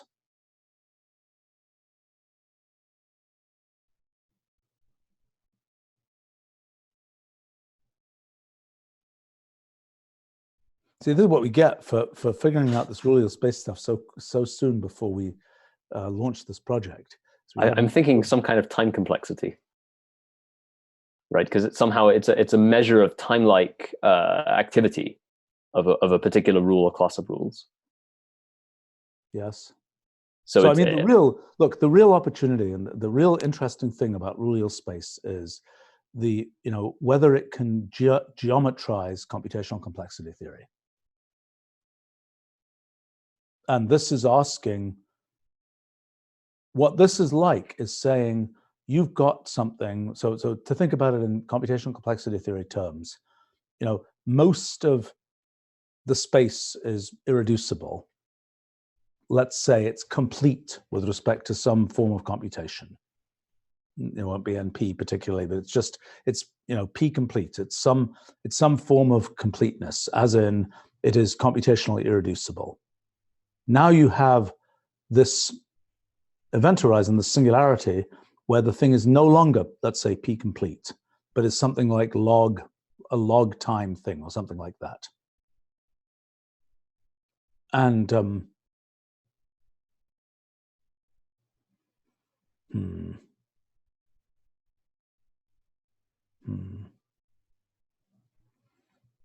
I'm not sure. Look, there are two sort of pseudo-physics questions that have emerged here. I mean, one is this question about which I still want to bash harder on, which is what is a space-time singularity in our model? Because I don't think we've got the full story. I think we've only got a small part of the story. I think the full story is going to be something very much analogous to a shock, and it's going to be something where where ultimately the details of the molecules matter. But the question is whether we're going to be able to formulate something analogous to the unpronounceable Rankine-Huguenot conditions or whatever, whether we're going to be able to formulate something like that. I should mention, by the way, that there is a thing in at least in numerical GR that I followed for a little while now that attempts to model nonlinear gravitational waves as effectively shocks in space-time, in the sense that you produce this hyperbolic formulation of the Einstein equations based on BSSN or something, and then it turns out that the same condition that forms a shock in fluid mechanics is the condition that forms a nonlinear gravitational wave in relativity. How nonlinear do the gravitational waves get? We don't really know, because the nonlinear gravitational radiation is something that's still basically only studied by perturbation theory, I think. Yeah, because I mean, there are simulations of very strong vacuum space. There are simulations actually of producing black holes from just very strong gravitational waves. Right. I mean, it's claimed that you can make a black hole by just having some intersection of gravitational waves that sort of are just below what you would expect would make a black hole, and then when they intersect, they make a black hole. Right. But the question, I mean, for that, remember when I was doing that the whiteboard for the Arrival movie, when I was trying to make up the gravitational laser thing? That was a story of essentially well, that was a mixture of graviton condensates and nonlinear gravitational waves. But what is in the simulation? I've always assumed that there would be turbulence in these nonlinear Okay, here's a very basic question. In a black hole merger like the one seen by LIGO, what is delta G over G for the gravitational waves? Is it something very modest, or is it near the source? Is delta G over G of order 10 to the minus 5, or is it of order 1, or is it what is it? I would say it's very close to 1. Near the black hole, the space-time is super dynamic. It's very, very nonlinear. But so in that case, why are there not nonlinear interactions between the gravitational waves, or are there? There are. There is a lot of interaction around the region of the black hole formation. It's just that then the remains of that will propagate outside and become very small. I see. Sorry, go on. No, this whole question about nonlinear waves is, obviously with photons, we're not used to photon-photon interactions being at all significant. I remember back in I don't know what's happened to this. It's so embarrassing. I haven't really followed it at all. But QCD, the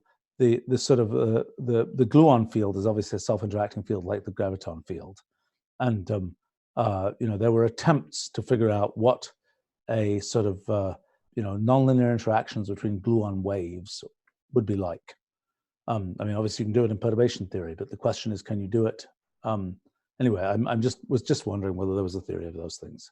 Yeah. So there is. There's this fairly recent result by Haddad and Zakharov, which is a theorem about interaction between nonlinear gravitational waves, and in particular gravitational wave turbulence, which has been. So you basically you start out with some sort of Hamiltonian formulation, and then they derive a sort of they do some weak nonlinear assumption, and they derive a kinetic equation for gravitational wave turbulence with some constant isotropic spectra. Wow. So is it like the Navier-Stokes equation or something? What kind of a? Yeah. It's a weak integral equation. So it's like Navier-Stokes in that sense. And then there's even there's a relatively recent sort of model of cosmology that sort of interprets inflation as being a sort of a byproduct of this sort of space-time turbulence. Cool. I thought that would be the way. I've been talking about that since like 1979 or something. Okay, finally got done. But Right. What is the analog of viscosity? Is there an analog of viscosity? Well, you get this parabolic damping term that appears in the equations, but I forget exactly what its physical significance is. I'd have to double check the paper. Because again, at some point we should come back to this question about the physics of physics of these singularities, because I think there's something we can figure out here. I think there's something generic that we can figure out in the same way that you can generically figure out things about shocks. And Right. with respect to Rulliel space, there's a lot we need to figure out there. We should at some point look at this geometric complexity theory stuff and at the possibility, because I mean look, there's obviously a question here of what, for example, what is the Rulliel analog of the Einstein equations? What's the Rulliel analog of conservation of arithmetical hierarchy position would be my guess. Well, that's just a statement of no hypercomputing. Yes, exactly. Right. I mean, so the condition. But I mean, what about the geodesics in Rulliel space and so on? But that's exactly the statement that the geodesics don't diverge to infinity. Fair enough, but there's probably see what more. I mean? They're probably sharper. I understand that claim. But so if general relativity, the extremization of the Einstein-Hilbert action can at some level be interpreted about non-divergence to infinity of geodesics. And the same thing with the path integral in the multi-way evolution graph. So I think the same thing is happening. More than that. It says more than they don't diverge to infinity. It's a finer statement than that. Sure. And so then the question is, what's the analog? I mean, we've got the Einstein equations, we've got the path integral. What's the analog in Rulliel space of those things? What kind of, I mean, what it has got to be is it's essentially a bundle of, I mean, somehow the bundle of geodesics is like a bundle of algorithms in some sense. As you move around in Rulliel space, you can think of it as, you've got a bunch of different Turing machines, and as you move in Rulliel space, you're looking at a different Turing machine, and these different, that is your simulator of the world. And so a bundle of geodesics is like a bundle of nearby algorithms, so to speak, that are readily, for which they can be reached one from the other in reasonable translation time, so to speak. Right, which I think is conservation of position in the arithmetical hierarchy. It's saying that you have a bundle of geodesics, they're sort of physically close, so to speak, in the sense that they are all at the same level in the arithmetical hierarchy.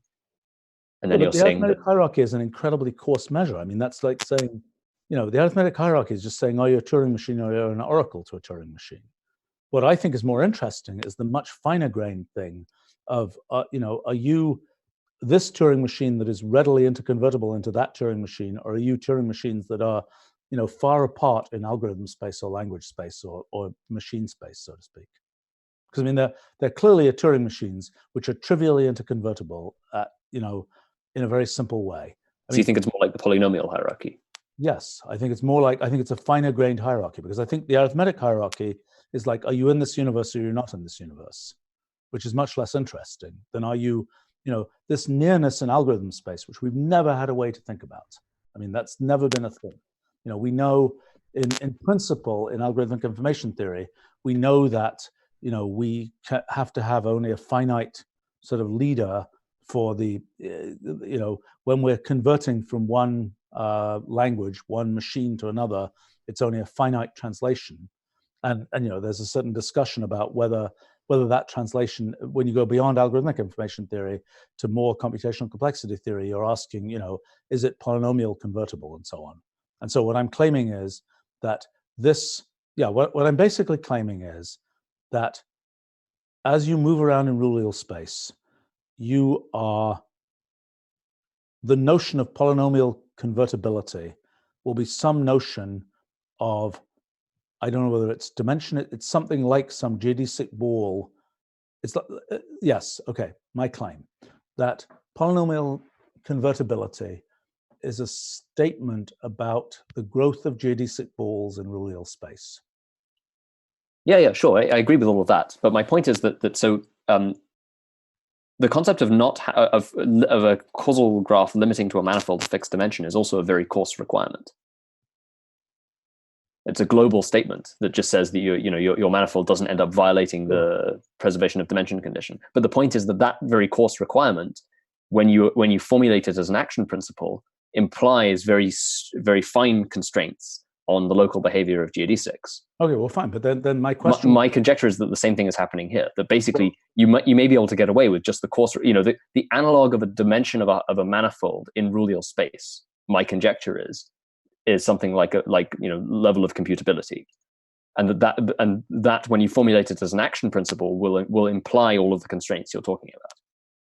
Okay, but I'm going to make a different claim, which is that if we look at a finer grained level at bundles of geodesics, so a bundle of geodesic is a bundle of nearby algorithms, effectively, and then what we want to know is, if we have a notion, if we're asking a question about, I just don't quite know how to put the dynamics into this. So, for instance, when we have a bundle of nearby algorithms, and then, I don't really understand this space, just as like even more abstract in the space of quantum states, where we don't know, we haven't previously had a geometry on the space of quantum. Well, we had a Hilbert space, but we don't have something like branchial space. Here, we've got the space of algorithms, and we've got a distance measure in the space of algorithms, and now, what will be the analog of the path integral? What's the question, which is the analog of the S matrix for algorithms? Right, so the analog of the S matrix is telling you for an initial state going to a final state, there are many paths. It's like there are many algorithms that go from this initial state to this final state.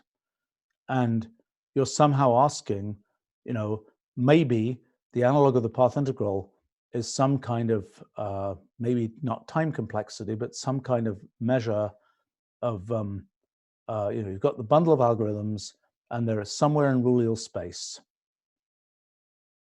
And you're then going to ask, as you move around in Rullial space, you're changing the analog of the action that, but just as the Einstein-Hilbert, our analog of the Einstein-Hilbert action doesn't constrain local dimension, it only constrains global dimension. The same is true of a derivation of the path integral, and I don't see any reason to suspect that the same wouldn't be true in the case of a Rullial space derivation. What I'm looking for is great. That might be the ultimate, statement is there are no hypercomputers, and therefore some local true.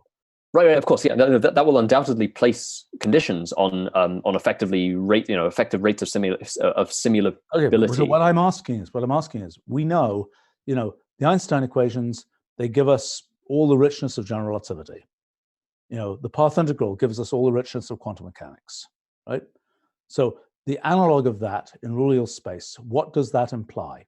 What kind of a question will we be able to answer? Because remember, in the usual formulation, so let's look at the analog. In general relativity, we can look at an S matrix in general relativity. An S matrix in general relativity is you put in a bunch of GD6 and you see where they come out, roughly. You see, the analog of the transition amplitudes would be something like you've got a bundle of GD6 coming in, and you find, do they hit some target somewhere else or something, right? That's and then the path integral, we're asking, what's the amplitude, the probability, whatever, depending on what we're measuring, and so what's the analog of that? So I think the analog of that is you put an input into a bunch of algorithms, and then you have these paths, and you're asking the question. The simplest thing would be in Rullial space. Okay, so you've got a bunch of inputs to a bunch of Turing machines. The Turing machines do their thing. They end up somewhere in how does this work? Yeah, it's taking, okay, you have a bunch of inputs that are all distinct, and you put them into various Turing machines, or you even put the same input into various Turing machines. But the Turing machines are close with respect to whatever geometric complexity measure is defined on the space.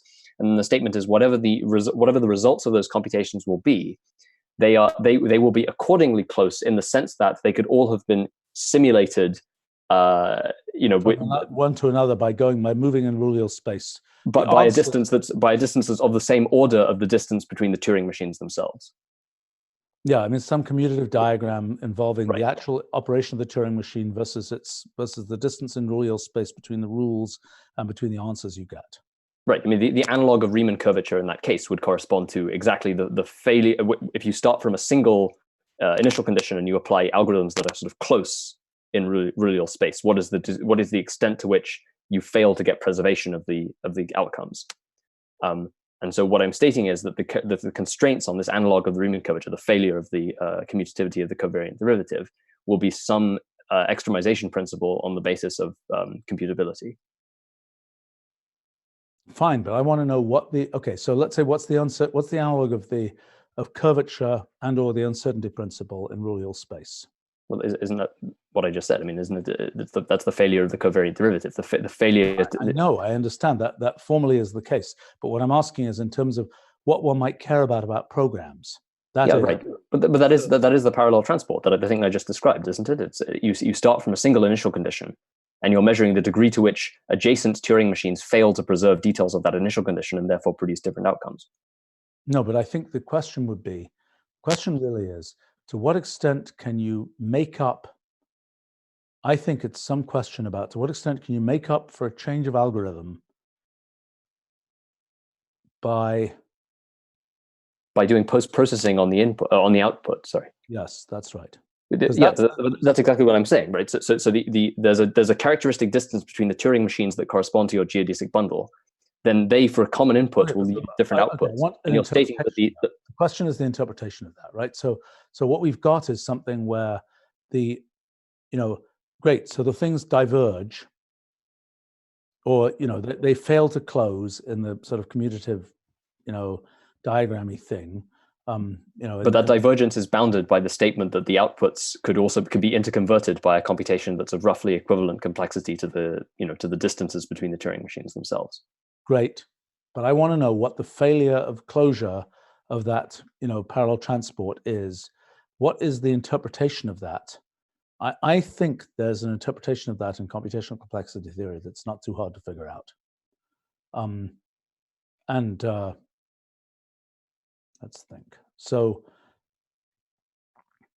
I mean, again, let's look at a bundle of geodesics, bundle of nearby algorithms. Never had that concept, really. We're asking, I mean, we've had the notion, well, I suppose we have had that concept because that's the polynomially convertible. In the world of NP completeness, those are the polynomial equivalent different algorithms, so to speak. So those are the ones that are, see, but there's a finer, what this is doing is it's a finer notion of distance between algorithms, because what has happened in these various computational complexity hierarchies is that you're saying, okay, it's P, it's, NP, it's P space, whatever it is, right? Those are just buckets. They're not giving you a distance on the space of algorithms. They're just saying these algorithms are nearby and they're far away from these other ones here. Whereas this is giving you a finer notion of distance between algorithms. And so the thing I'm trying to understand is what type of question would you want to ask? Like you could say, if I move in algorithm space, what you're really saying is P versus NP is there is a gap in as I move in algorithm space, somehow, there's a statement there about which I should understand more about geometric complexity theory to see it. Okay, we should probably wrap up here for today. I think we got off track here, and I think what we should start off with next time is these common light cones. I don't think I have the energy to do this right now. Well, I actually do have the energy, but I also have to do other things. So unless you want to make one run at this common light cone thing, or I think it's going to take us a while to get that right. Jonathan? I don't mind. I can, whatever. Later for you than for me. So, right. But I'm also happy just, I mean, if you save this notebook, I can just write this code. I mean, I don't think it's that complicated. It's, yeah.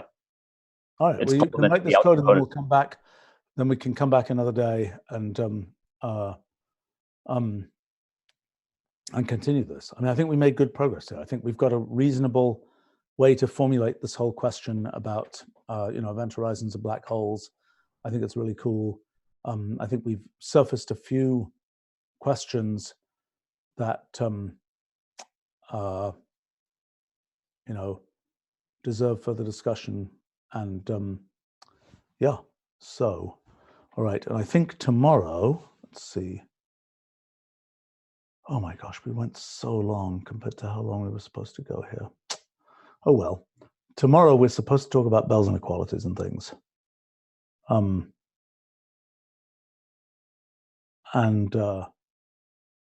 Yeah, I'm keen to see how this comes out. Well, we'll talk about this another day. And maybe Friday we could get a little bit of time on this. All right, well, great. Well, thanks, Jonathan. Oh, wait a minute. I've also got, what am I looking at? Oh, tomorrow. Yes, tomorrow. Today is Wednesday, isn't it? Terrible. So tomorrow at 2 p.m. Eastern, we are doing a general Q&A about the physics project. Bring your questions. And then after that, we are working on Bell's inequalities. And then Friday, I am doing another one in my series of Q&A for kids. And maybe we'll get something late in the afternoon where we can continue on this black hole thing. I'm really very keen to see how this black hole thing comes out. So hoping for that. All right.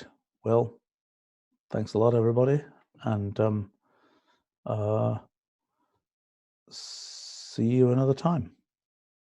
Okay. Thanks. Bye. Thanks.